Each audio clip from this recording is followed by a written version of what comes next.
സങ്കീർത്തനം 151. രാത്രി 12 കഴിഞ്ഞപ്പോൾ മഞ്ഞിൻ്റെ കട്ടി കൂടി. പൈൻമരങ്ങളുടെ ചില്ലകൾക്കിടയിലൂടെ വീശിയടിച്ച തണുത്ത കാറ്റിന് ഏതോ പഴയ ചന്ദനത്തിരിയുടെയും ഉണങ്ങിയ പൂക്കളുടെയും മണമായിരുന്നു. ഫാദർ ആൻ്റണി തൻ്റെ മുറിയുടെ ജാലകത്തിലൂടെ പുറത്തേക്ക് നോക്കി. അകലെ കുന്നിൻചെരുവിലെ കറുത്ത നിഴൽ പോലെ സെൻറ്റ് ജോർജ് ചാപ്പൽ നിൽക്കുന്നു. 150 വർഷത്തോളം പഴക്കമുള്ള ആ വലിയ കൽക്കെട്ടിന്മേൽ മഞ്ഞിൻ്റെ നേർത്ത പടലം വീണിട്ടുണ്ട്. ആകാശത്ത് നിലാവില്ല. കറുത്തുരുണ്ട മേഘങ്ങൾ മലനിരകളെ പൂർണ്ണമായും വിഴുങ്ങിയിരിക്കുന്നു. മേശപ്പുറത്തിരുന്ന പഴയ ലാൻഡ് ലൈൻ ഫോൺ പെട്ടെന്ന് ഉറക്കെ ശബ്ദിച്ചു. ആ വിജനമായ അർദ്ധരാത്രിയിൽ ഫോണിൻ്റെ ബെല്ലടി മുറിയിലെ നിശബ്ദതയെ കീറി മുറിച്ചു. ഫാദർ ആൻ്റണി പതുക്കെ തിരിഞ്ഞു. 65-കാരനായ ആ വൈദികന്റെ മുഖത്ത് യാതൊരു ഭയമോ അതിശയമോ ഉണ്ടായിരുന്നില്ല.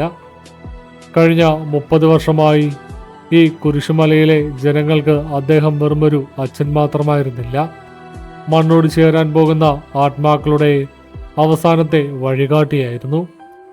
അവസാന തൈലാഭിഷേകം നൽകാൻ നിയോഗിക്കപ്പെട്ടവൻ. അദ്ദേഹം ഫോൺ റിസീവർ ഉയർത്തി. ഹലോ.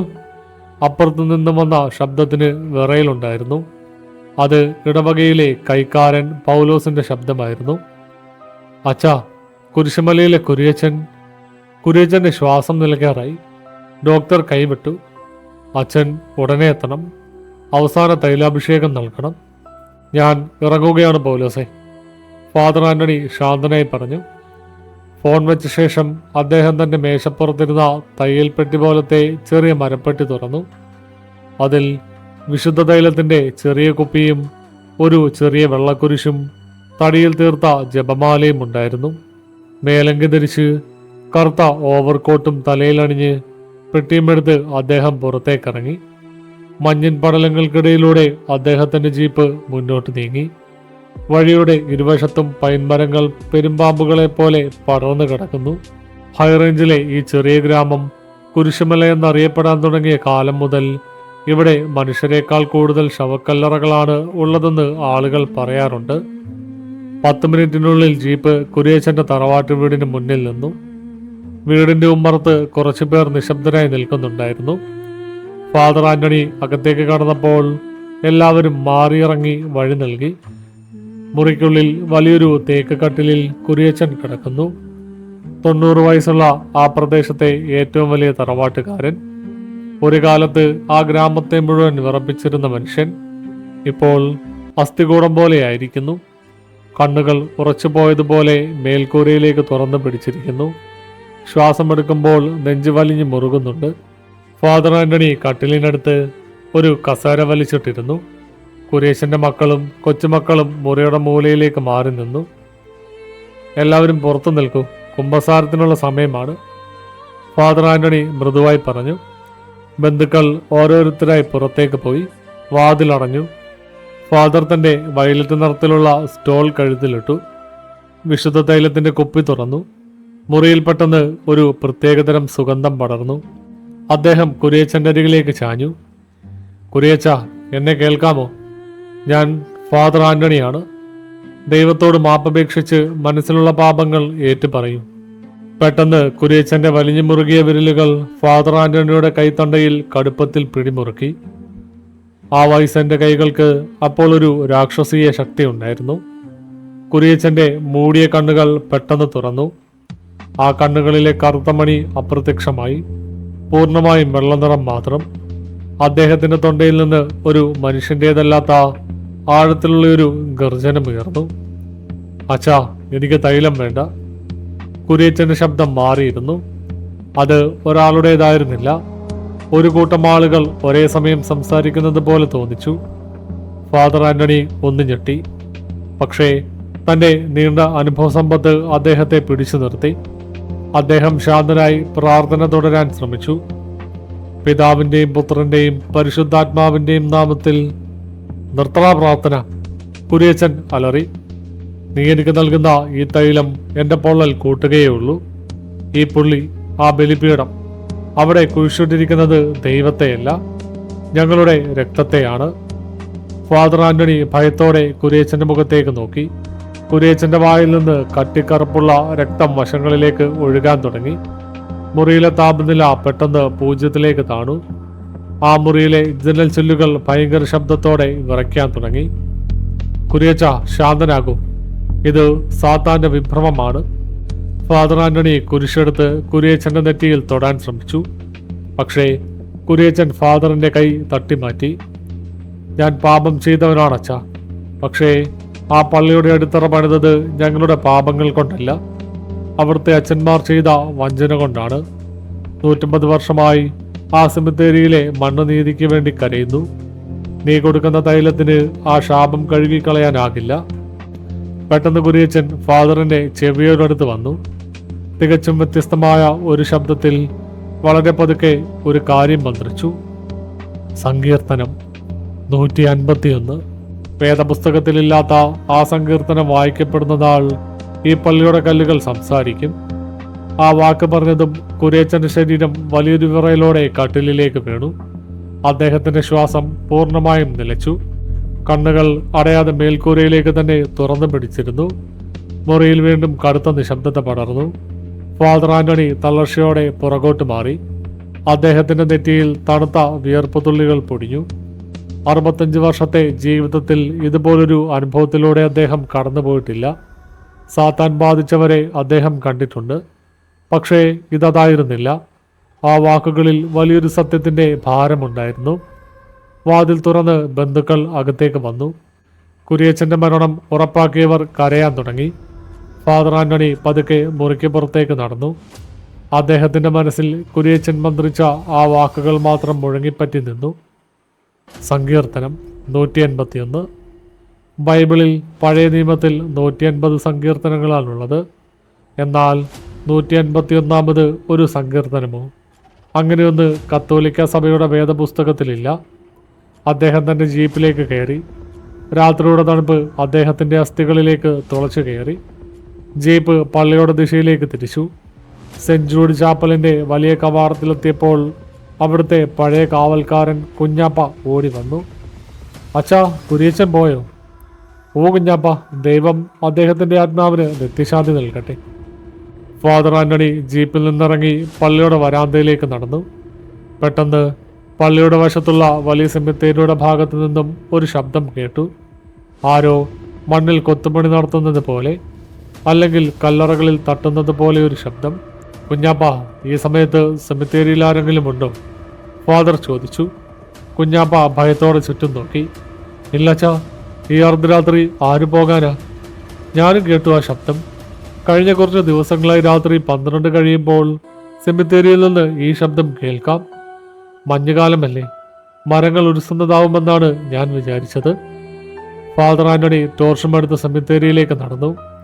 നൂറ്റാണ്ടുകൾ പഴക്കമുള്ള കല്ലറുകൾ, അതിൽ ഭൂരിഭാഗവും പായൽ പിടിച്ച് പേരെഴുതിയ അക്ഷരങ്ങൾ മാഞ്ഞു പോയവയാണ്. ടോർച്ചിന്റെ വെളിച്ചം ഓരോ കല്ലറയിലൂടെയും കടന്നുപോയി. പെട്ടെന്ന് സെമിത്തേരിയുടെ ഏറ്റവും ഒടുവിലത്തെ മൂലയിൽ വലിയൊരു പൈൻമരത്തിന്റെ ചുവട്ടിലുള്ള ഒരു പഴയ കല്ലറയ്ക്ക് മുന്നിൽ ഫാദർ ആന്റണി നിശ്ചലനായി നിന്നു. ആ കല്ലറ പള്ളി സ്ഥാപിച്ച കാലത്തുള്ളതായിരുന്നു. അതിലെ മാർബിൾ ഫലകം പകുതിയും പൊട്ടിപ്പോയിട്ടുണ്ട്. ടോർച്ച് വെളിച്ചത്തിൽ ഫാദർ ആന്റണി ആ ഫലകത്തിലെ അക്ഷരങ്ങൾ വായിക്കാൻ ശ്രമിച്ചു. അവിടെ ലത്തീൻ ഭാഷയിലാണ് എഴുതിയിരുന്നത്, പാപികളുടെ അവശിഷ്ടങ്ങൾ. എന്നാൽ അദ്ദേഹത്തെ ഞെട്ടിച്ചത് അതായിരുന്നില്ല. ആ കല്ലറയുടെ മുകളിലെ കല്ലിൽ ആഴത്തിലാരോ പുതിയതായി കൊത്തിവെച്ചിരിക്കുന്നു. പുതിയതായി കൊത്തിയെടുത്തതുകൊണ്ട് ആ അക്ഷരങ്ങൾക്ക് ഒട്ടും പഴക്കമില്ലായിരുന്നു. അവിടെ എഴുതിയിരുന്നത് ഇതായിരുന്നു: സങ്കീർത്തനം 151. ഫാദർ ആന്റണിയുടെ കയ്യിലിരുന്ന ടോർച്ച് താഴേക്ക് പതിച്ചു. അതേസമയം പള്ളിമേടയിലെ കൂറ്റൻ വെങ്കലമണി ആരും കയറുവലിക്കാതെ തന്നെ അർദ്ധരാത്രിയുടെ നിശബ്ദതയെ ഭേദിച്ചുകൊണ്ട് ഉറക്കം മുഴങ്ങാൻ തുടങ്ങി. കാറ്റിൽ മണിയുടെ ശബ്ദം പ്രതിധ്വനിച്ചപ്പോൾ പള്ളിയുടെ വലിയ മരവാതിലുകൾ താനെ തുറക്കപ്പെടുകയായിരുന്നു. സെമിത്തേരിയിൽ കത്തിയമരുന്ന ആ നീലജ്വാലയ്ക്ക് ചൂടുണ്ടായിരുന്നില്ല, മറിച്ച് കടുത്ത തണുപ്പാണ് അതിൽ നിന്നും പുറത്തേക്ക് പ്രസരിച്ചിരുന്നത്. കാവൽക്കാരൻ കുഞ്ഞാപ്പ ഭയന്ന് വിറച്ച് ഭിത്തിയോടൊട്ടി നിലവിളിച്ചു കൊണ്ടിരുന്നു. അച്ചോ, കുരിയച്ചൻ്റെ വീട്ടിൽ എന്തോ വലിയ അടിയന്തരം നടന്നിട്ടുണ്ട്. ആൾക്കാർ താഴെ നിന്ന് വിളിച്ചു പോകുന്നുണ്ട്. നമുക്ക് അങ്ങോട്ട് പോകണം. കുഞ്ഞാപ്പയുടെ വിറയ്ക്കുന്ന വാക്കുകൾ ഫാദർ ആന്റണിയുടെ ശ്രദ്ധ തിരിച്ചു. കയ്യിലിരുന്ന ആ പഴയ ലത്തീൻ ബൈബിൾ കോട്ടിന്റെ വലിയ പോക്കറ്റിലേക്ക് തിരുകി ഫാദർ ആന്റണി ജീപ്പിലേക്ക് ഓടിക്കയറി. കുഞ്ഞാപ്പയും പിന്നാലെ കയറി. ജീപ്പ് മലയിറങ്ങുമ്പോൾ വഴിയുടെ ഇരുവശങ്ങളിലുമുള്ള കാട്ടുമരങ്ങൾ ഇരുട്ടിൽ അസ്വാഭാവികമായി ഇളകിയാടുന്നത് പോലെ തോന്നി. കുരിയച്ചന്റെ തറവാട്ട് വീടിന് മുന്നിൽ വലിയൊരു ജനക്കൂട്ടം തടിച്ചുകൂടിയിട്ടുണ്ടായിരുന്നു. എന്നാൽ അവിടെ ഉണ്ടായിരുന്ന അന്തരീക്ഷം പ്രാർത്ഥനയുടേതായിരുന്നില്ല, കടുത്ത ഭീതിയുടെയും പരിഭ്രാന്തിയുടേതുമായിരുന്നു. ആളുകൾ വീടിന്റെ ഉമ്മറത്തു നിന്ന് പുറകോട്ട് മാറി നിൽക്കുന്നു. ഫാദർ ആന്റണി ജീപ്പിൽ നിന്നിറങ്ങി ആളുകളെ വകിഞ്ഞു മാറ്റി അകത്തേക്ക് നടന്നു. അച്ഛാ, അകത്തേക്ക് പോകല്ലേ, അവിടെ എന്തോ കുഴപ്പമുണ്ട്. കുരിയച്ചന്റെ മൂത്ത മകൻ ജോസഫ് ഫാദറിന്റെ കൈകളിൽ പിടിച്ച് തടഞ്ഞു. ജോസഫിന്റെ മുഖം വിളറി വെളുത്തിരുന്നു. എന്താണ് സംഭവിച്ചത് ജോസഫെ? ഫാദർ ആന്റണി ശാന്തമായി ചോദിച്ചു. അച്ഛൻ തൈലാഭിഷേകം കഴിഞ്ഞ് പോയ ഉടനെ ഞങ്ങൾ പ്രാർത്ഥിക്കാൻ വേണ്ടി മുറിയിൽ കയറിയതാണ്. പെട്ടെന്ന് കുരിയച്ചന്റെ ശവം. ജോസഫിന് വാക്കുകൾ പൂർത്തിയാക്കാൻ കഴിഞ്ഞില്ല. ഫാദർ ആന്റണി ജോസഫിന്റെ കൈ വിടുവിച്ച് കുരിയച്ചനെ കടത്തിയിരുന്ന കിടപ്പുമുറിയിലേക്ക് കടന്നു. അവിടെ കണ്ട കാഴ്ച ഏതൊരു മനുഷ്യന്റെയും ചോര മരവിപ്പിക്കുന്നതായിരുന്നു. കട്ടിലിൽ കടത്തിയിരുന്ന കുരിയച്ചന്റെ മൃതദേഹത്തിൽ നിന്നും രക്തം വാർന്നൊഴുകുകയാണ്. ആ നിമിഷം മരണപ്പെട്ട ഒരു ശരീരത്തിൽ നിന്ന് രക്തം വരാൻ വഴിയില്ല. എന്നാൽ കുരിയച്ചന്റെ 2 കൈപ്പത്തുകളിലെയും പാദങ്ങളിലെയും ചർമ്മം ആരോ മൂർച്ചയുള്ള കത്തികൊണ്ട് അറുത്തുമാറ്റിയതുപോലെ തുറന്നു കിടക്കുന്നു. യേശുക്രിസ്തുവിന്റെ ശരീരത്തിലുണ്ടായ 5 തിരുമുറിവുകൾക്ക് സമാനമായ ആഴത്തിലുള്ള മുറിവുകൾ. ആ മുറിവുകളിൽ നിന്ന് കറുത്ത തിളക്കമുള്ള രക്തം കട്ടിലിലേക്ക് പടർന്നു പിടിക്കുകയാണ്. അതിലും ഭയാനകം, ആ മൃതദേഹത്തിന്റെ വായ പൂർണ്ണമായും തുറന്നിരിക്കുന്നു. ആ വായിൽ നിന്നും ഒരു വലിയ തേനീച്ചക്കൂട്ടം പോലെ കറുത്ത ഈച്ചകൾ പുറത്തേക്ക് പറന്നുകൊണ്ടിരിക്കുന്നു. ആരും അടുത്തേക്ക് വരരുത്, ഫാദർ ആന്റണി ഉറക്കെ വിളിച്ചു പറഞ്ഞു. അദ്ദേഹം തന്റെ കഴുത്തിലുണ്ടായിരുന്ന വയലറ്റ് സ്റ്റോൾ എടുത്ത് കൈകളിൽ ചുറ്റി കട്ടിലിനടുത്തേക്ക് നടന്നു. കുരിയച്ചന്റെ നെറ്റിയിൽ തൊട്ട് പ്രാർത്ഥിക്കാൻ കൈയുയർത്തിയതും ആ മുറിയിലെ ലൈറ്റുകൾ കൂട്ടത്തോടെ മിന്നിമറഞ്ഞു. പെട്ടെന്ന് ആ മുറിയിൽ ഒരു ശബ്ദം പ്രതിധ്വനിച്ചു. അത് കുരിയച്ചന്റെ ശബ്ദമായിരുന്നില്ല. ഗ്രാമത്തിൽ വർഷങ്ങൾക്ക് മുൻപ് മരിച്ചുപോയ പത്രോസ് എന്ന തച്ചന്റെ ശബ്ദമായിരുന്നു അത്. ഞാൻ ചെയ്ത പാപം. ഞാൻ പള്ളിയുടെ ഖജനാവിൽ നിന്ന് 50 രൂപ മോഷ്ടിച്ചതാണ്. അതെൻ്റെ മക്കൾ അറിയരുത്. ആളുകൾ ഞെട്ടിപ്പോയി. കാരണം പത്രോസ് തച്ചൻ മരിക്കുന്നതിന് തൊട്ടു മുൻപ് പള്ളിയിൽ വെച്ച് രഹസ്യമായി കുമ്പസാരിച്ച അതേ വാചകങ്ങളായിരുന്നു അത്. അടുത്ത നിമിഷം മറ്റൊരു ശബ്ദം പുറത്തു വന്നു. ഏതാനും വർഷങ്ങൾക്ക് മുൻപ് മരിച്ച മേരി എന്ന സ്ത്രീയുടെ ശബ്ദം. എൻ്റെ ഭർത്താവ് അറിയാതെ ഞാൻ കുടുംബസ്വത്ത് വിറ്റ് കാശാക്കി. തുടർച്ചയായി ഡസൻ കണക്കിന് മരിച്ചുപോയ ആളുകളുടെ രഹസ്യ കുമ്പസാരങ്ങൾ ആ മുറിയിൽ ഉച്ചത്തിൽ കേൾക്കാൻ തുടങ്ങി. പള്ളിയുടെ കല്ലുകൾക്കുള്ളിൽ കുമ്പസാരക്കൂട്ടിൽ മാത്രം അടങ്ങിയിരിക്കേണ്ട പരമരഹസ്യങ്ങൾ കാറ്റിൽ അലറി വിളിക്കുന്നത് പോലെ ആ അന്തരീക്ഷത്തിൽ മുഴങ്ങി. പുറത്തുനിന്ന് ജനങ്ങൾ ഭയന്നോടാൻ തുടങ്ങി. ഇത് പിശാജാണ്, കുരിയച്ചന്റെ ശരീരത്തിൽ പിശാജ് കയറിയതാണ്. ആളുകൾ നിലവിളിച്ചു. എന്നാൽ ഫാദർ ആന്റണിക്ക് കാര്യം മനസ്സിലായി. ഇത് കേവലം ഒരു ബാധയോ പിശാചോ അല്ല. സഭയുടെയും പള്ളിയുടെയും സംരക്ഷണത്തിലിരുന്ന കുമ്പസാര രഹസ്യങ്ങൾ ചോർന്നു തുടങ്ങിയിരിക്കുന്നു. ക്രിസ്തീയ വിശ്വാസത്തിന്റെ ഏറ്റവും പരിശുദ്ധമായ ഒരു തൂണാണ് ഇവിടെ തകരുന്നത്. ഫാദർ ആന്റണി തന്റെ പോക്കറ്റിൽ നിന്ന് പള്ളിയിൽ വെച്ച് ലഭിച്ച ആ പഴയ ലത്തീൻ ബൈബിൾ പുറത്തെടുത്തു. അദ്ദേഹം ആ വലിയ മുറിയിൽ ഉറക്കെ പ്രാർത്ഥിക്കാൻ തുടങ്ങി. സ്വർഗസ്ഥനായ ഞങ്ങളുടെ പിതാവേ. അദ്ദേഹം പ്രാർത്ഥന തുടങ്ങിയതും കുരിയച്ചന്റെ മൃതദേഹത്തിന്റെ കൈകൾ പെട്ടെന്ന് വായുവിൽ ഉയർന്നു. ആ കറുത്ത കണ്ണുകൾ ഫാദർ ആന്റണിക്ക് നേരെ തിരിഞ്ഞു. ആന്റണി, ആ മൃതദേഹം സംസാരിച്ചു. നീ പ്രാർത്ഥിക്കുന്നത് ആർക്ക് വേണ്ടിയാണ്? ഈ പാപികളുടെ ആത്മാക്കൾക്ക് വേണ്ടിയോ, അതോ ഈ പാപങ്ങൾക്ക് കൂട്ടുനിന്ന നിന്റെ സഭയ്ക്ക് വേണ്ടിയോ? നീ ആരാണ്? വിശുദ്ധ സഭയുടെ രഹസ്യങ്ങളെ തെരുവിൽ വിൽക്കാൻ നിനക്കാരാണ് അധികാരം നൽകിയത്? ഫാദർ ആന്റണി ധൈര്യത്തോടെ ചോദിച്ചു. ഞാൻ ആ മണ്ണിൽ നിന്ന് കരയുന്ന രക്തമാണ്. ആ ശബ്ദം കോപത്തോടെ അലറി. സാമുവൽ റമ്പാൻ എന്ന നിങ്ങളുടെ പഴയ മെത്രാപ്പൊലീത്ത 150 വർഷങ്ങൾക്ക് മുൻപ് ഈ കുന്നിൻ മുകളിൽ ചെയ്ത വഞ്ചന, അതിന് ഈ ഗ്രാമത്തിലെ ഓരോ കുരിശും മറുപടി പറയേണ്ടി വരും. സങ്കീർത്തനം 181 ആരംഭിച്ചു കഴിഞ്ഞു. ആദ്യത്തെ വാക്യം പൂർത്തിയായി. ആ വാക്ക് കേട്ടതും കുര്യച്ചന്റെ മൃതദേഹം വലിയൊരു വിറയലോടെ താഴേക്ക് പതിച്ചു. കട്ടിലിൽ നിന്ന് വാർന്നൊഴുകിയിരുന്ന രക്തം പെട്ടെന്ന് നിലച്ചു. ഈച്ചകൾ അപ്രത്യക്ഷമായി. ലൈറ്റുകൾ വീണ്ടും സാധാരണ നിലയിലായി. മുറിയിൽ വീണ്ടും ശാന്തത പടർന്നു. പക്ഷേ പുറത്തു നിൽക്കുന്ന ഗ്രാമീണരുടെ മനസ്സിൽ ഭയത്തിന്റെ തീ പടർന്നിരുന്നു. തങ്ങളുടെ പൂർവികർ പള്ളിയിൽ വെച്ച് രഹസ്യമായി പറഞ്ഞ പാപങ്ങൾ വായുവിൽ മുഴങ്ങിയത് കേട്ട് അവർ ഭയന്ന് വിറച്ചു. ഫാദർ ആന്റണി തളർച്ചയോടെ കുര്യച്ചന്റെ മുറിയിൽ നിന്നിറങ്ങി. അദ്ദേഹത്തിന്റെ കൈകൾ വിറയ്ക്കുന്നുണ്ടായിരുന്നു. അദ്ദേഹം ജീപ്പിലേക്ക് നടക്കുമ്പോൾ കുര്യച്ചന്റെ മകൻ ജോസഫ് വിറയ്ക്കുന്ന ശബ്ദത്തോടെ ചോദിച്ചു, അച്ഛാ, ഇതെന്താണ് സംഭവിക്കുന്നത്? എൻ്റെ അപ്പൻ പറഞ്ഞ ആ സാമുവൽ റമ്പാൻ ആരാണ്? നമ്മുടെ പള്ളിയുടെ ചരിത്രത്തിൽ അങ്ങനെ ഒരു അച്ഛനുണ്ടോ? ഫാദർ ആന്റണി നിശ്ചലനായി നിന്നു. സെന്റ് ജോർജ് ചാപ്പലിന്റെ ചരിത്രം അദ്ദേഹത്തിന് മനഃപ്പാടമാണ്. പള്ളിയുടെ സ്ഥാപകരുടെ പട്ടികയിൽ സാമുവൽ റമ്പാൻ എന്നൊരു പേരില്ല. പള്ളി സ്ഥാപിച്ചത് ലത്തീൻ മിഷണറിയായ ഫാദർ ഇഗ്നീഷ്യസ് ആണെന്നാണ് ചരിത്രരേഖകളിലുള്ളത്. അപ്പോൾ ആരാണ് സാമുവൽ റമ്പാൻ? പള്ളിയുടെ ചരിത്രരേഖകളിൽ നിന്ന് ആരോ ആ പേര് മനഃപൂർവ്വം മായ്ച്ചു കളഞ്ഞതാണോ? ഞാൻ ഉത്തരങ്ങൾ കണ്ടെത്തിക്കോളാം ജോസഫേ. നീ കുര്യച്ചൻ്റെ അടക്കത്തിനുള്ള കാര്യങ്ങൾ ചെയ്, ഫാദർ ആന്റണി പറഞ്ഞു. ജീപ്പിൽ തിരിച്ചെത്തിയ ഫാദർ ആന്റണി നേരെ പള്ളിമേടയിലെ തൻ്റെ ലൈബ്രറിയിലേക്ക് പോയി. 100-ലധികം വർഷം പഴക്കമുള്ള സഭാ ഡയറക്ടറികളും മാമോദിസ വിവാഹ രജിസ്റ്ററുകളും തപ്പാൻ തുടങ്ങി. പൊടിപിടിച്ച ആ പഴയ ഏടുകൾ ഓരോന്നായി മറിക്കുമ്പോൾ അദ്ദേഹത്തിൻ്റെ ഹൃദയമിടിപ്പ് കൂടി. ഒടുവിൽ 1876 ഏറ്റവും പഴയൊരു റെക്കോർഡ് പുസ്തകത്തിൻ്റെ അവസാന താളുകളിൽ അദ്ദേഹം ആ പേര് കണ്ടെത്തി. പഴയ മഷി കൊണ്ടെഴുതിയ രജിസ്റ്ററിൽ സാമുവൽ റമ്പാൻ്റെ പേരുണ്ട്. എന്നാൽ അതിന് തൊട്ടു താഴെ ചുവന്ന മഷി കൊണ്ട് ലത്തീൻ ഭാഷയിലൊരു കുറിപ്പും എഴുതിയിരിക്കുന്നു. സഭയിൽ നിന്ന് പുറത്താക്കപ്പെട്ടവൻ, ശപിക്കപ്പെട്ടവൻ. ആ പേജിന് തൊട്ടടുത്ത് പള്ളിയുടെ അന്നത്തെ അതിർത്തി നിർണയിച്ച ഒരു ഭൂപടം ഉള്ളടക്കം ചെയ്തിട്ടുണ്ടായിരുന്നു. ആ ഭൂപടത്തിൽ പള്ളി നിൽക്കുന്ന കുന്നിൻ പ്രദേശത്തിന് നൽകിയിരിക്കുന്ന പേര് കണ്ട് ഫാദർ ആന്റണി ഞെട്ടിപ്പോയി. ഇന്നത്തെ കുരിശുമല എന്നല്ല അതിൽ എഴുതിയിരുന്നത്, മറിച്ച് തൂക്കുമരങ്കാവ് എന്നായിരുന്നു. അതൊരു പണ്ടത്തെ വധശിക്ഷാ സ്ഥലമായിരുന്നു.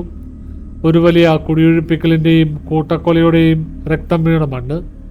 പെട്ടെന്ന് ഫാദർ ആന്റണിയുടെ പോക്കറ്റിലിരുന്ന ആ പഴയ ലത്തീൻ ബൈബിൾ സ്വയം ചൂടാകാൻ തുടങ്ങി. അതിൽ നിന്ന് പുകയുയരുന്നത് പോലെ ഫാദറിന് തോന്നി. അദ്ദേഹം വേഗത്തിൽ ആ പുസ്തകം പുറത്തെടുത്തു. അതിലെ സങ്കീർത്തനം 151 പേജ് താനെ തുറക്കപ്പെട്ടു. അവിടെ 2ാമത്തെ വരി സ്വയം തെളിഞ്ഞു വരുന്നത് ഫാദർ ആന്റണി സ്വന്തം കണ്ണുകൾ കൊണ്ട് കണ്ടു. വിശുദ്ധ വസ്ത്രമണിഞ്ഞവരുടെ കൈകൾ അശുദ്ധമാണ്.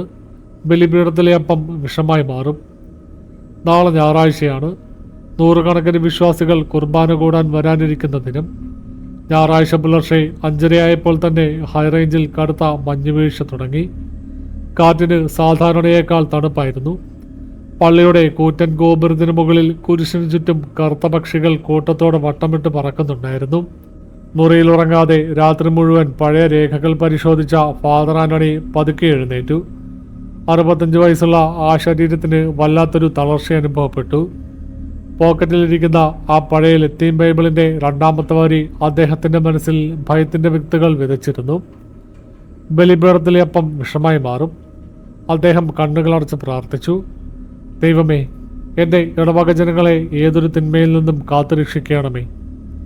രാവിലെ 6:30 ആയപ്പോഴേക്കും ഇടവകക്കാർ ഓരോരുത്തരായി പള്ളിയിലേക്ക് എത്താൻ തുടങ്ങി. തലേദിവസം രാത്രി കുര്യച്ചൻ്റെ വീട്ടിൽ നടന്ന ഭയാനകമായ സംഭവങ്ങൾ ഗ്രാമത്തിൽ ലങ്കാദഹനം പോലെ പടർന്നിരുന്നു. പള്ളിയിൽ വെച്ച് നടന്ന കുമ്പസാര രഹസ്യങ്ങൾ വായുവിൽ കേട്ടുവന്ന വാർത്ത ഏവരെയും ഭീതിയിലാഴ്ത്തിയിരുന്നു. എങ്കിലും ഭയം കൊണ്ട് തന്നെ ഭൂരിഭാഗം ആളുകളും പ്രാർത്ഥിക്കാൻ പള്ളിയിലേക്ക് ഒഴുകിയെത്തി. പള്ളിയുടെ വരാന്തയിൽ വെച്ച് ഇടവക സെക്രട്ടറി മാത്യൂസും കൈക്കാരൻ പൗലോസും ഫാദർ ആന്റണിയെ കണ്ടു. അച്ഛാ, ഇന്നലത്തെ സംഭവത്തോടെ ഗ്രാമം മുഴുവൻ പേടിച്ചിരിക്കുകയാണ്. ഇന്ന് കുർബാന നടക്കുമ്പോൾ എന്തെങ്കിലും കുഴപ്പമുണ്ടാകുമോ? മാത്യൂസ് ആകാംക്ഷയോട് ചോദിച്ചു. വിശ്വാസം പൂർണ്ണമാണെങ്കിൽ നമ്മളൊന്നിനെയും ഭയപ്പെടേണ്ടതില്ല മാത്യൂസേ. ഇന്നൽപ്പം മുൻകരുതലുകൾ വേണം. ഞാൻ മാത്രം ബലിയർപ്പിക്കാം. സഹകാരികളായ കപ്പിയാരും ശുശ്രൂഷകളും വളരെ ശ്രദ്ധയോടെ നിൽക്കണം, ഫാദർ ആന്റണി പറഞ്ഞു.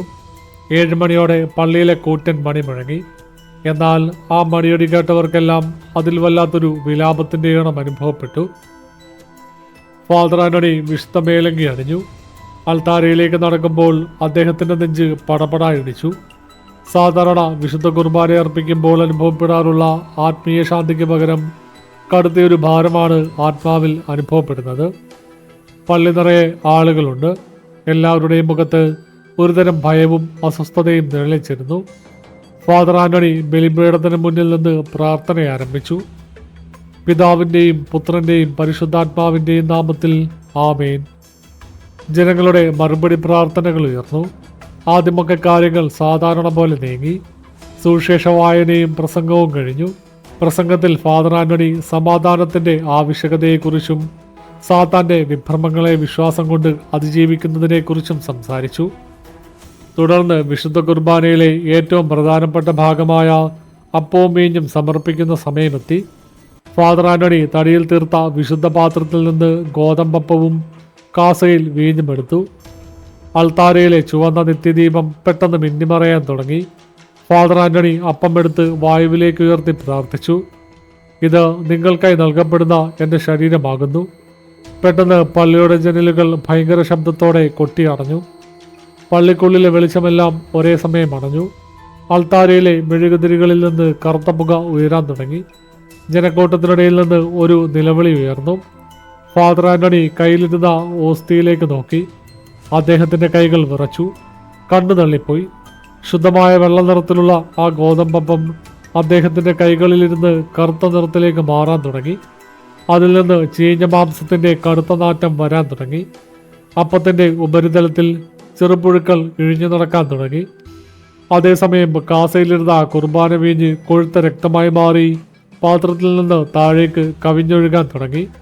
ബലിപീഠത്തിലെ വെള്ളത്തുണിയിലേക്ക് ആ രക്തം പടർന്നു പിടിച്ചു. അച്ഛാ, അൾത്താര! കപ്പ്യാർ അലറി വിളിച്ചു. ഫാദർ ആന്റണി താഴേക്ക് നോക്കി. ബലിപീഠത്തിൻ്റെ വെളുത്ത കൽക്കെട്ടുകളിൽ നിന്ന് ചോര തനിയെ പുറത്തേക്ക് ഒലിച്ചിറങ്ങുകയാണ്. ആ ചോര ഒഴുകിച്ചെന്ന് നിലത്ത് ഒരു രൂപം വരച്ചുണ്ടാക്കാൻ തുടങ്ങി. ജനക്കൂട്ടത്തിനിടയിൽ കടുത്ത പരിഭ്രാന്തി പടർന്നു. ആളുകൾ ഭയന്നോടാൻ തുടങ്ങി. പള്ളിയുടെ വലിയ മരവാതിലുകൾ പുറത്തുനിന്ന് ആരോ അടച്ചതുപോലെ അടിയോടെ അടഞ്ഞു. ആളുകൾ വാതിലിൽ മുട്ടി നിലവിളിച്ചു. വാതിൽ തുറക്ക്, ഞങ്ങളെ പുറത്തു വിട്! ജനങ്ങൾ ഭയന്നു വിറച്ചു. ആ സമയം അൾത്താരയ്ക്ക് മുന്നിലെ വലിയ മരക്കുരിശിൻ്റെ അടിയിൽ നിന്ന് ഒരു ശബ്ദം പുറത്തു വന്നു. ആ ശബ്ദം പള്ളിയുടെ 4 ചുവരുകളിലും പ്രതിധ്വനിച്ചു. നിങ്ങൾ എന്തിനാണ് ഭയപ്പെടുന്നത്? ആ ശബ്ദത്തിൽ കടുത്ത പരിഹാസമുണ്ടായിരുന്നു. ഇതെൻ്റെ രക്തമാണ്. ഈ മണ്ണിൽ നിങ്ങൾ കുടിച്ചു വെറ്റിച്ച പാവങ്ങളുടെ രക്തം.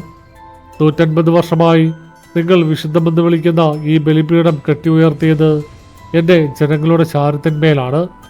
ഫാദർ ആന്റണി വിശുദ്ധ ജലമെടുത്ത് അൾത്താരയിലേക്ക് തളിക്കാൻ ശ്രമിച്ചു. നസ്രാനായ ഈശോ മിശിഹായുടെ നാമത്തിൽ അടങ്ങൂ, അച്ഛൻ ഉറക്കെ പ്രാർത്ഥിച്ചു. എന്നാൽ ഫാദർ തെളിച്ച വിശുദ്ധജലം അൾത്താരയിൽ വീണതും അത് തീയായി മാറി പടർന്നു. പെട്ടെന്ന് പള്ളിയിലെ ഏറ്റവും പ്രമുഖനായ കർഷകനും കോടീശ്വരനായ വർക്കി മൂപ്പൻ നിലത്ത് വീണ് വിറയ്ക്കാൻ തുടങ്ങി. അദ്ദേഹത്തിൻ്റെ കണ്ണുകൾ കറങ്ങിപ്പോയി. വർക്കിയുടെ തൊണ്ടയിൽ നിന്ന് വേറൊരു ശബ്ദം ഉയർന്നു. ഫാദർ ആന്റണി, ഇയാളെ രക്ഷിക്കണം! വർക്കി സ്വന്തം കൈകൾ കൊണ്ട് സ്വന്തം കഴുത്ത് ഞെരിച്ചു പിടിച്ചുകൊണ്ട് സംസാരിച്ചു. ഈ വർക്കിയുടെ മുത്തശ്ശൻ സാമുവൽ റമ്പാന് കൈക്കൂലി കൊടുത്ത് സ്വന്തമാക്കിയ 50 ഏക്കർ ഭൂമിയിലാണ് ഈ പള്ളി നിലനിൽക്കുന്നത്. ആ പാവപ്പെട്ട കർഷക കുടുംബത്തെ ആ കുടിലിലിട്ട് ജീവനോടെ കത്തിച്ചപ്പോൾ പുറത്തുനിന്ന് പൂട്ടിയ ആ ഇരുമ്പു ചങ്ങല ഉണ്ടാക്കി കൊടുത്തത് ഈ വർക്കിയുടെ കുടുംബമാണ്. വർക്കി സ്വന്തം കഴുത്ത് കൂടുതൽ ശക്തിയായി ഞെരിക്കാൻ തുടങ്ങി. അദ്ദേഹത്തിൻ്റെ മുഖം നീല നിറമായി. കണ്ണുകളിൽ നിന്ന് ചോര പൊടിഞ്ഞു. വർക്കിച്ച, നിർത്തൂ! ഫാദർ ആന്റണി ബലിപീഠത്തിൽ നിന്നിറങ്ങി വർക്കിയുടെ അരികിലേക്ക് ഓടിയെത്തി. അച്ഛൻ വർക്കിയുടെ നെറ്റിയിൽ തൻ്റെ കയ്യിലുണ്ടായിരുന്ന ചെറിയ കുരിശ് അമർത്തിപ്പിടിച്ചു. സഭ ചെയ്ത പാപങ്ങൾക്ക് ഈ സാധാരണക്കാരായ ജനങ്ങളെ ശിക്ഷിക്കരുത്. നിനക്കെന്താണ് വേണ്ടതെങ്കിൽ എന്നോട് ചോദിക്കൂ, ഫാദർ അലറി. ആ നിമിഷം പള്ളിക്കുള്ളിലെ ഭീകരാന്തരീക്ഷം ഒന്ന് ശാന്തമായി. വർക്കി ബോധരഹിതനായി നിലത്തേക്ക് വീണു. പള്ളിയുടെ കൂറ്റൻ വാതിലുകൾ താനെ തുറക്കപ്പെട്ടു. ഭയന്ന് വിറച്ച ജനങ്ങൾ പരക്കം പാഞ്ഞ് പുറത്തേക്കോടി. പള്ളിക്കുള്ളിൽ ഫാദർ ആന്റണിയും ബോധമില്ലാത്ത വർക്കിയും ഭയന്ന് വിറച്ച കപ്പ്യാരും മാത്രം ശേഷിച്ചു. ബലിപീഠത്തിൽ നിന്ന് രക്തമൊഴുകുന്നത് നിലച്ചിരുന്നു. എന്നാൽ അവിടെ കിടന്ന അപ്പം കരിഞ്ഞുണങ്ങി ചാരമായി മാറിയിരുന്നു. ഫാദർ ആന്റണി ബലിപീഠത്തിൻ്റെ വശത്തേക്ക് നടന്നു. അവിടുത്തെ കല്ലുകളിൽ രക്തം കൊണ്ട് ഒരു വചനം കുറിക്കപ്പെട്ടിട്ടുണ്ടായിരുന്നു. സങ്കീർത്തനം 181 വാക്യം 3. രക്തസാക്ഷികളുടെ കല്ലറ തുറക്കപ്പെടും, നീതി നടപ്പിലാക്കാത്ത അൾത്താര തകർക്കപ്പെടും. ഫാദർ ആന്റണി തൻ്റെ പോക്കറ്റിൽ കൈയിട്ടു. ആ പഴയ ലത്തീൻ ബൈബിൾ ഇപ്പോൾ കനത്തു തുടങ്ങുന്നുണ്ടായിരുന്നു. 150 വർഷം മുൻപ് നടന്ന ആ ദാരുണമായ സംഭവം കേവലം ഒരു കഥയല്ല, കടുത്തൊരു യാഥാർത്ഥ്യമാണെന്ന് അച്ഛന് ബോധ്യമായി. ആ മണ്ണിൽ ജീവനോടെ കത്തിക്കപ്പെട്ട ആ കുടുംബത്തിലെ ആത്മാക്കൾ സാത്താനുമായി സന്ധി ചെയ്തതല്ല, മറിച്ച് സഭയുടെ വിശുദ്ധിയുടെ മുഖം മൂടി അഴിച്ചുവെക്കാൻ വേണ്ടി തിരികെ വന്ന നീതിയുടെ ശാപമാണ്. അദ്ദേഹം കപ്പിയാരെ നോക്കി പറഞ്ഞു, പള്ളി തൽക്കാലത്തേക്ക് അടച്ചേക്കും, ഇനിയോടെ കുർബാന നടക്കില്ല. ആ സാമുവൽ റമ്പാന്റെ സത്യം എന്താണെന്ന് എനിക്കറിയണം. ആ പഴയ ഭൂപടത്തിൽ കണ്ട തൂക്കുമരങ്കാവിലേക്ക് എനിക്ക് പോകണം. ആ സമയം പള്ളിയുടെ പുറത്ത് സെമിത്തേരിയിൽ ആ പഴയ അടഞ്ഞു കിടന്ന കല്ലറയുടെ മുകളിലെ കല്ല് ഭയങ്കര ശബ്ദത്തോടെ പിളരാൻ തുടങ്ങുകയായിരുന്നു. പള്ളിയുടെ കവാടങ്ങൾ പൂർണ്ണമായി അടയ്ക്കപ്പെട്ടു. 150 വർഷത്തെ ചരിത്രത്തിലാദ്യമായി സെന്റ് ജോർജ് ചാപ്പൽ ഒരു ഞായറാഴ്ച വിജനമായി കിടന്നു. കുർബാനയ്ക്കിടെ നടന്ന വിചിത്രമായ അനുഭവങ്ങളും വർക്കിമൂപ്പനുണ്ടായ അപസ്മാര സമാനമായ അവസ്ഥയും നാടെങ്ങും കാട്ടുതീ പോലെ പടർന്നിരുന്നു. ആളുകൾ പള്ളിയുടെ പരിസരത്തേക്ക് വരാൻ പോലും ഭയന്നു. ഉച്ചയോടെടുത്തിട്ടും ഹൈറേഞ്ചിൽ വെയിൽ തെളിഞ്ഞില്ല. കറുത്തുരുണ്ട മേഘങ്ങൾ മലനിരകളെ വിഴുങ്ങി നിൽക്കുകയായിരുന്നു. ഫാദർ ആന്റണി തൻ്റെ മുറിയിൽ തനിച്ചിരുന്നു. മേശപ്പുറത്ത് ആ പഴയ ലത്തീൻ ബൈബിളും 5-ാം ഭാഗം വരെ വായിച്ച പഴയ ചരിത്രരേഖകളും തുറന്നു വച്ചിട്ടുണ്ട്. സഭയുടെ പഴയ ഡയറക്ടറിയിൽ നിന്ന് സാമുവൽ റമ്പാനെക്കുറിച്ചുള്ള ചില വിവരങ്ങൾ അദ്ദേഹത്തിന് ലഭിച്ചിരുന്നു. 1870-കളിൽ ആ പ്രദേശത്ത് സുവിശേഷ പ്രചാരണത്തിനായി എത്തിയ റമ്പാൻ പിന്നീട് സഭയിൽ നിന്ന് ദുരൂഹ സാഹചര്യത്തിൽ അപ്രത്യക്ഷനാകുകയായിരുന്നു. പെട്ടെന്ന് മുറിയുടെ വാതിലിൽ ആരോ പതുക്കം മുട്ടി. ഫാദർ ആന്റണി ചെന്ന് വാതിൽ തുറന്നു. പുറത്തു നിന്നിരുന്നത് 50-കാരനായ വർക്കിമൂപ്പൻ്റെ മകൻ ഡോക്ടർ തോമസ് ആയിരുന്നു. അച്ഛാ, എനിക്ക് അച്ഛനോട് ചില കാര്യങ്ങൾ സംസാരിക്കണം.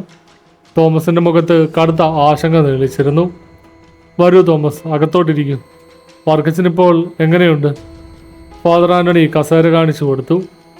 അപ്പന് ബോധം വീണു വച്ചാ, പക്ഷേ അപ്പൻ പഴയ ആളല്ല.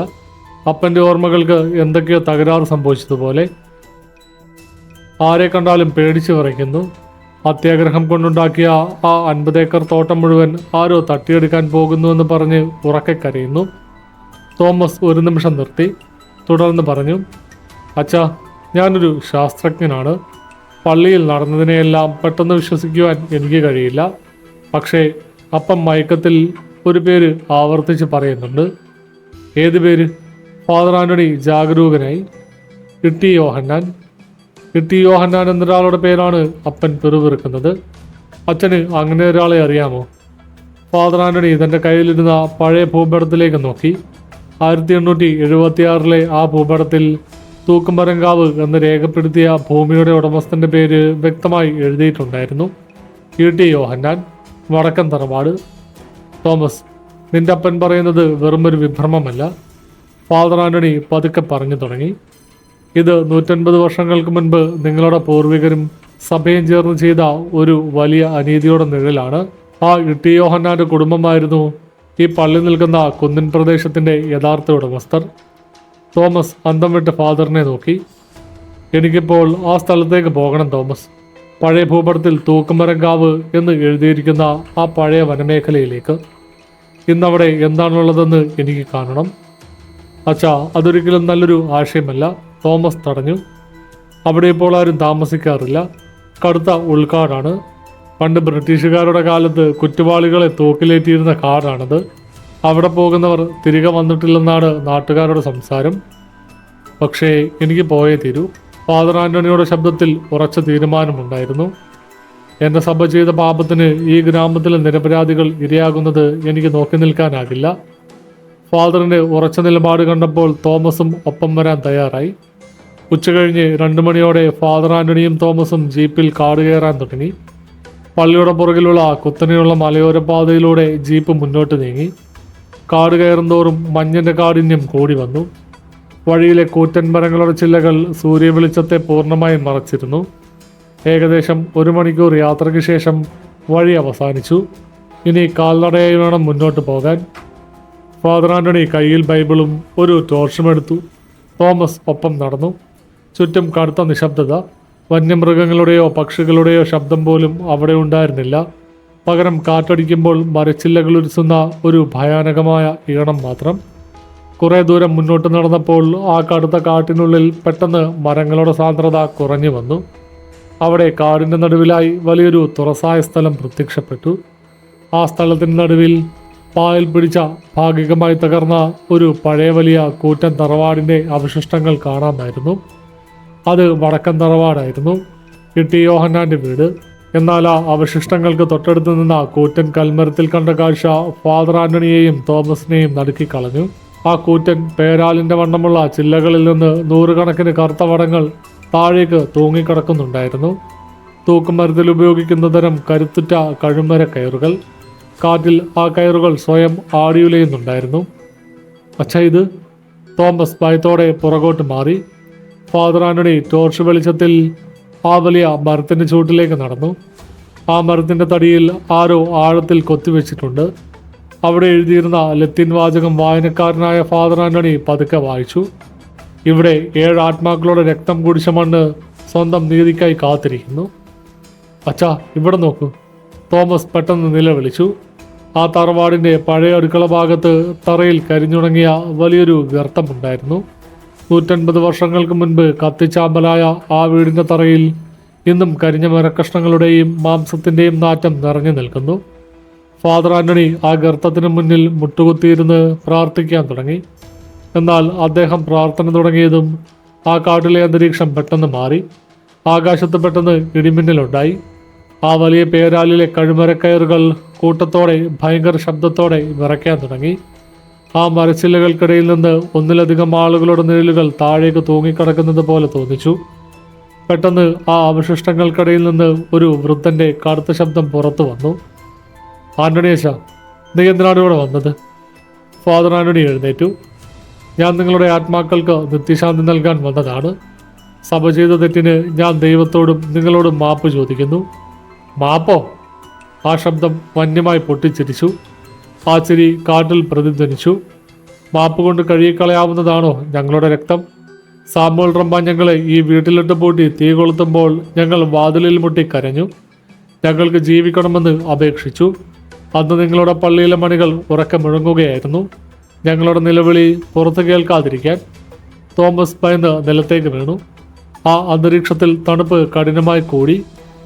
ഇപ്പോൾ സങ്കീർത്തനം 151 3-ാമത്തെ വാക്യം പൂർത്തിയാക്കാൻ പോകുന്നു. ആ ശബ്ദം മുന്നറിയിപ്പ് നൽകി.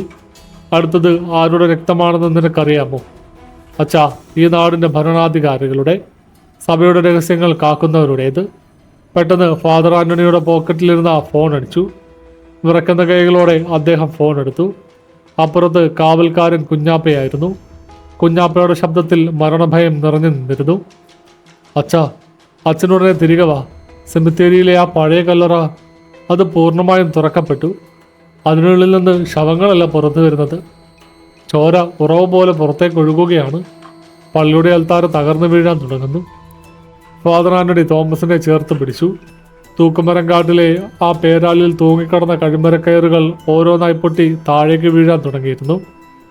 ഏതോ ഒരു വലിയ ദുരന്തത്തിൻ്റെ തുടക്കമായിരുന്നു അത്. തൂക്കുമരം കാട്ടിൽ തണുത്തുറഞ്ഞ അന്ധകാരത്തിൽ നിന്ന് ഫാദർ ആന്റണിയും തോമസും പാതി ജീവനുമായാണ് ജീപ്പിലേക്ക് ഓടിക്കയറിയത്. ജീപ്പ് കുരിശുമലയിലേക്ക് തിരികെ പായുമ്പോൾ വഴിയുടെ ഇരുവശങ്ങളിലുമുള്ള കാട്ടുമരങ്ങൾ കാറ്റിൽ പെരുമ്പാമ്പുകളെ പോലെ ആടി ഉലഞ്ഞു. അപ്പോഴും ഫാദറിൻ്റെ ചെവിയിൽ ആ അജ്ഞാത ശബ്ദം മുഴങ്ങുന്നുണ്ടായിരുന്നു. സങ്കീർത്തനം 151 3-ാമത്തെ വാക്യം പൂർത്തിയാകാൻ പോകുന്നു. ജീപ്പ് സെന്റ് ജോർജ് ചാപ്പലിൻ്റെ കവാടത്തിലെത്തിയപ്പോൾ അവിടെ തടിച്ചുകൂടിയ ആളുകളുടെ കാഴ്ച ഏതൊരു മനുഷ്യൻ്റെയും നെഞ്ചു പിളർക്കുന്നതായിരുന്നു. പള്ളിയുടെ വരാന്തയിൽ നിന്ന് താഴേക്ക് ചോര ഒഴുകിയിറങ്ങുന്നുണ്ടായിരുന്നു. മഴവെള്ളം പോലെ പള്ളിയുടെ പടികളിലൂടെ അത് താഴേക്ക് പടരുകയാണ്. ഗ്രാമീണർ ഭയന്ന് നിലവിളിച്ചുകൊണ്ട് പള്ളിയുടെ മതിലിന് പുറത്ത് നിലയുറപ്പിച്ചിരിക്കുന്നു. പോലീസുകാർ പോലും ഉള്ളിലേക്ക് കയറാൻ ധൈര്യപ്പെടാതെ തോക്കുകൾ കയ്യിലേന്തി ഭയന്നു വിറച്ച് നിൽക്കുകയാണ്. ഫാദർ ആന്റണിയും തോമസും ജനക്കൂട്ടത്തെ വകഞ്ഞു മാറ്റി മുന്നോട്ട് നടന്നു. അച്ഛാ, പോകരുത്, ഉള്ളിൽ മുഴുവൻ രക്തമാണ്. ഒരു പോലീസുകാരൻ തടയാൻ ശ്രമിച്ചു. ഇത് എൻ്റെ പള്ളിയാണ്. ഈ ആത്മാക്കൾ എന്നെ തേടിയാണ് വന്നിരിക്കുന്നത്. ഫാദർ ആന്റണി ആ കയ്യിൽ നിന്നും ഒഴിഞ്ഞു മാറി മുന്നോട്ട് നടന്നു. പള്ളിയുടെ വശത്തുള്ള സെമിത്തേരിയിലേക്ക് എത്തിയതും ഫാദർ ആന്റണി നിശ്ചലനായി. പള്ളി സ്ഥാപിച്ച കാലത്തുള്ള മുകളിൽ പാപികളുടെ അവശിഷ്ടങ്ങളെന്ന് ലത്തീനിൽ എഴുതിയിരുന്ന ആ പഴയ കല്ലറ പൂർണ്ണമായും പിളർന്നു മാറിയിരുന്നു. വലിയ കരിങ്കൽ ഫലകം ആരോ തകർത്തെറിഞ്ഞതുപോലെ ദൂരേക്ക് തെറിച്ചു വീണിരിക്കുന്നു. ആ കല്ലറയുടെ ആഴങ്ങളിൽ നിന്ന് രക്തം ഒരു ഉറവ് പോലെ മുകളിലേക്ക് പതഞ്ഞു പൊങ്ങുകയാണ്. ആ രക്തം സെമിത്തേരിയിലെ മറ്റ് കല്ലറകളിലേക്കും പടർന്നു പിടിക്കുന്നു. ഓരോ കല്ലറയിലും രക്തം തൊടുമ്പോൾ ആ കല്ലറകൾക്കുള്ളിൽ നിന്നും അടക്കിപ്പിടിച്ച മൂളലുകളും വിറയലുകളും ഉയരാൻ തുടങ്ങി. അച്ഛാ, ഭയന്നു പറച്ച കാവൽക്കാരൻ കുഞ്ഞാപ്പ ഒരു തൂണിന്റെ മറവിൽ നിന്ന് പുറത്തു വന്നു. ഞാൻ തടയാൻ നോക്കി അച്ഛാ, പക്ഷേ കല്ലറ തനിയെ പൊട്ടിത്തെറിക്കുകയായിരുന്നു. ഫാദർ ആന്റണി തൻ്റെ പോക്കറ്റിൽ നിന്ന് വിശുദ്ധ തൈലവും ബൈബിളും എടുത്തു. അദ്ദേഹം കല്ലറക്കരികിലേക്ക് നീങ്ങി. ആ സമയം പള്ളിയുടെ അൽത്താരയ്ക്കുള്ളിൽ നിന്ന് ഭയങ്കരമായ ഒരു കൂട്ടിയോടിയുടെ ശബ്ദം കേട്ടു. വലിയൊരു ശബ്ദത്തോടെ പള്ളിക്കുള്ളിലെ വലിയ മരക്കുരിശ് മുന്നോട്ട് പതിച്ചു. അൽത്താരയുടെ മധ്യത്തിലെ വലിയ കൽബലിപീഠം രണ്ടായി പിളർന്നു മാറിയിരിക്കുന്നു. ബലിപീഠത്തിന്റെ ഉള്ളിലെ അറയിൽ എന്തോ ഒന്ന് വെട്ടിത്തിളങ്ങുന്നുണ്ടായിരുന്നു. ഫാദർ ആന്റണി പള്ളിക്കുള്ളിലേക്ക് കടന്നു. വഴുക്കുന്ന രക്തത്തുള്ളികളിലൂടെ ചവിട്ടി അദ്ദേഹം തകർന്ന അൾത്താരക്കരികിലെത്തി. തകർന്ന ബലിപീഠത്തിന്റെ ഉള്ളിലെ രഹസ്യ അറയിൽ ഒരു പഴയ ഇരുമ്പപ്പെട്ടി ഇരിപ്പുണ്ടായിരുന്നു. 150 വർഷങ്ങളോളമായി അവിടെ ആരും തൊടാത്ത ഒരു പെട്ടി. അതിൻ്റെ മുകളിൽ സാമുവൽ റമ്പാന്റെ ഔദ്യോഗിക മുദ്ര പതിപ്പിച്ചിട്ടുണ്ടായിരുന്നു. ഫാദർ ആന്റണി വിറയ്ക്കുന്ന കൈകളോടെ ആ ഇരുമ്പ് പെട്ടിയെടുത്ത് തുറന്നു. അതിനുള്ളിലുണ്ടായിരുന്നത് കുറച്ച് തിരുശേഷിപ്പുകളോ വിശുദ്ധ വസ്തുക്കളോ ആയിരുന്നില്ല. അതിൽ 3 കാര്യങ്ങളുണ്ടായിരുന്നു. തികച്ചും കരിഞ്ഞുണങ്ങിയ ഒരു കുഞ്ഞിൻ്റെ കൈപ്പത്തി, പഴയ താളിയോലയിൽ എഴുതിയ സാമുവൽ റമ്പാന്റെ കൈപ്പടയിലുള്ള ഒരു ആധാരം, കറുത്ത തോലിൽ പൊതിഞ്ഞ ഒരു ചെറിയ ഡയറി. ഫാദർ ആന്റണി ആ താളിയോല നിവർത്തി വായിക്കാൻ ശ്രമിച്ചു. അദ്ദേഹത്തിൻ്റെ കണ്ണുകൾ അമ്പരപ്പ് കൊണ്ട് വികസിച്ചു. ഇട്ടി യോഹന്നാന്റെ കുടുംബത്തിൻ്റെ കയ്യിൽ നിന്ന് തൂക്കുമരങ്കാവ് തട്ടിയെടുക്കാൻ വേണ്ടി സാമുവൽ റമ്പാനും അന്നത്തെ പ്രമാണിയായ കുരിയച്ചൻ്റെ മുത്തശ്ശനും ചേർന്ന് മെനഞ്ഞ പ്ലാനായിരുന്നു അത്. യോഹന്നാന്റെ കുടുംബത്തെ ആഭിചാരം നടത്തുന്നവരെന്നും സാത്താൻ ആരാധകരെന്നും തെറ്റായി മുദ്രകുത്തി സഭയിൽ നിന്ന് പുറത്താക്കി. തുടർന്ന് അവർ തങ്ങളുടെ ഭൂമി വിട്ടു നൽകാൻ വിസമ്മതിച്ചപ്പോൾ ഒരു അർദ്ധരാത്രിയിൽ ആ കുടുംബത്തെ മുഴുവൻ കുടിലിലിട്ട് ജീവനോടെ കത്തിച്ചു. എന്നാൽ അതിലും ഭയാനകമായിരുന്നു ആ ചെറിയ ഡയറിയിലുണ്ടായിരുന്ന വിഭ്രമജനകമായ സത്യം. കുടുംബം കത്തിയമരുമ്പോൾ ആ തീജാലുകൾക്കിടയിൽ നിന്ന് ഇട്ടി യോഹന്നാൻ തൻ്റെ സ്വന്തം രക്തം കൊണ്ട് ആ കാടിൻ്റെ തറയിൽ എഴുതിയ പ്രാർത്ഥനയായിരുന്നു സങ്കീർത്തനം 151. അത് സാത്താൻ്റെ മന്ത്രമായിരുന്നില്ല, മറിച്ച് ദൈവത്തിൻ്റെ നീതിക്ക് വേണ്ടി തിന്മയോട് സന്ധി ചെയ്ത ഒരു രക്തസാക്ഷിയുടെ ശാപമായിരുന്നു. സാമുവൽ റമ്പാൻ ആ രക്തസാക്ഷികളുടെ അവശിഷ്ടങ്ങളും അവരുടെ ആധാരവും പള്ളിയുടെ ആൾത്താരക്കടിയിൽ കുഴിച്ചിട്ട് അതിനു മുകളിൽ ബലിപീഠം പണിയുകയും ആ ആത്മാക്കൾ പുറത്തു വരാതിരിക്കാൻ. എത്ര വലിയ അധർമ്മം! ഫാദർ ആന്റണിയുടെ കണ്ണു നിറഞ്ഞു. ദൈവത്തിൻ്റെ വിശുദ്ധ ആൾത്താരയെ അവർ ഒരു ശവക്കല്ലറയാക്കി മാറ്റി. പെട്ടെന്ന് പള്ളിയുടെ പുറത്ത് ഒരു വലിയ ബഹളം കേട്ടു. പോലീസ് വണ്ടി വന്നിട്ടുണ്ട്. മെത്രാനച്ചൻ്റെ സെക്രട്ടറിയും പോലീസും ഒരുമിച്ചാണ് വന്നിരിക്കുന്നത്. ഫാദർ ആന്റണി ഇരുമ്പ് പെട്ടിയും എടുത്ത് പുറത്തേക്കിറങ്ങി. പള്ളിയുടെ വരാന്തയിൽ രൂപതയുടെ വികാരി ജനറൽ ഫാദർ മാത്യൂസ് പുന്നക്കലും പോലീസും നിൽക്കുന്നുണ്ടായിരുന്നു. രൂപതയിൽ നിന്ന് കാര്യങ്ങൾ അന്വേഷിക്കാൻ മെത്രാപ്പൊലീത്ത അയച്ചതാണ് വികാരി ജനറാളിനെ.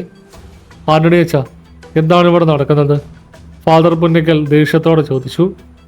ഇടവകയിൽ ദുർഭൂതബാധയാണെന്നും ചോര ഒഴുകുകയാണെന്നും പറഞ്ഞ് നാട് മുഴുവൻ പരിഭ്രാന്തിയാണല്ലോ. സഭയുടെ പേരിന് കളങ്കമുണ്ടാക്കാൻ നിങ്ങൾ എന്താണ് ഈ കാണിച്ചു കൂട്ടുന്നത്? ഇത് സഭയുടെ പേരിന് കളങ്കമുണ്ടാക്കുന്നതല്ല പുന്നക്കലച്ച. ഫാദർ ആന്റണി ആ ഇരുമ്പ് പെട്ടി വികാരി ജനറാളിൻ്റെ മുന്നിലേക്ക് നീട്ടി. ഇത് 150 വർഷമായി സഭ മറച്ചുവെച്ച പാപത്തിൻ്റെ ഭാരമാണ്. സാമുവൽ റമ്പാൻ ചെയ്ത കൊടും പാപത്തിൻ്റെ തെളിവുകൾ. വികാരി ജനറാൾ ആ പെട്ടിയും താളിയോലയും കണ്ടതും അദ്ദേഹത്തിൻ്റെ മുഖം വിളറി. ആധാരത്തിലെ ലത്തീൻ മുദ്ര കണ്ടപ്പോൾ തന്നെ അദ്ദേഹത്തിന് കാര്യം മനസ്സിലായി. എന്നാൽ ആ സത്യം അംഗീകരിക്കാൻ അദ്ദേഹം തയ്യാറായിരുന്നില്ല. ഇതൊക്കെ വെറും കെട്ടുകഥകളാണ്, ഫാദർ പുന്നക്കൽ അലറി. ഈ പഴയ കടലാസുകൾ കാണിച്ച് സഭയെ അപമാനിക്കാൻ ഞാൻ സമ്മതിക്കില്ല. ഈ പള്ളിയും സെമിത്തേരിയും ഉടൻ തന്നെ റവന്യൂ അധികാരികളെ കൊണ്ട് അടപ്പണം. ഈ വസ്തുക്കൾ ഞാൻ രൂപതയിലേക്ക് കൊണ്ടുപോവുകയാണ്. ഫാദർ പുന്നക്കൽ ആ ഇരുമ്പ് പെട്ടി ഫാദർ ആന്റണിയുടെ കയ്യിൽ നിന്നും ബലമായി പിടിച്ചെടുത്തു. ചെയ്യരുത്, ഫാദർ ആന്റണി മുന്നറിയിപ്പ് നൽകി. ആ അൾത്താര തകർന്നത് വെറുതെയല്ല.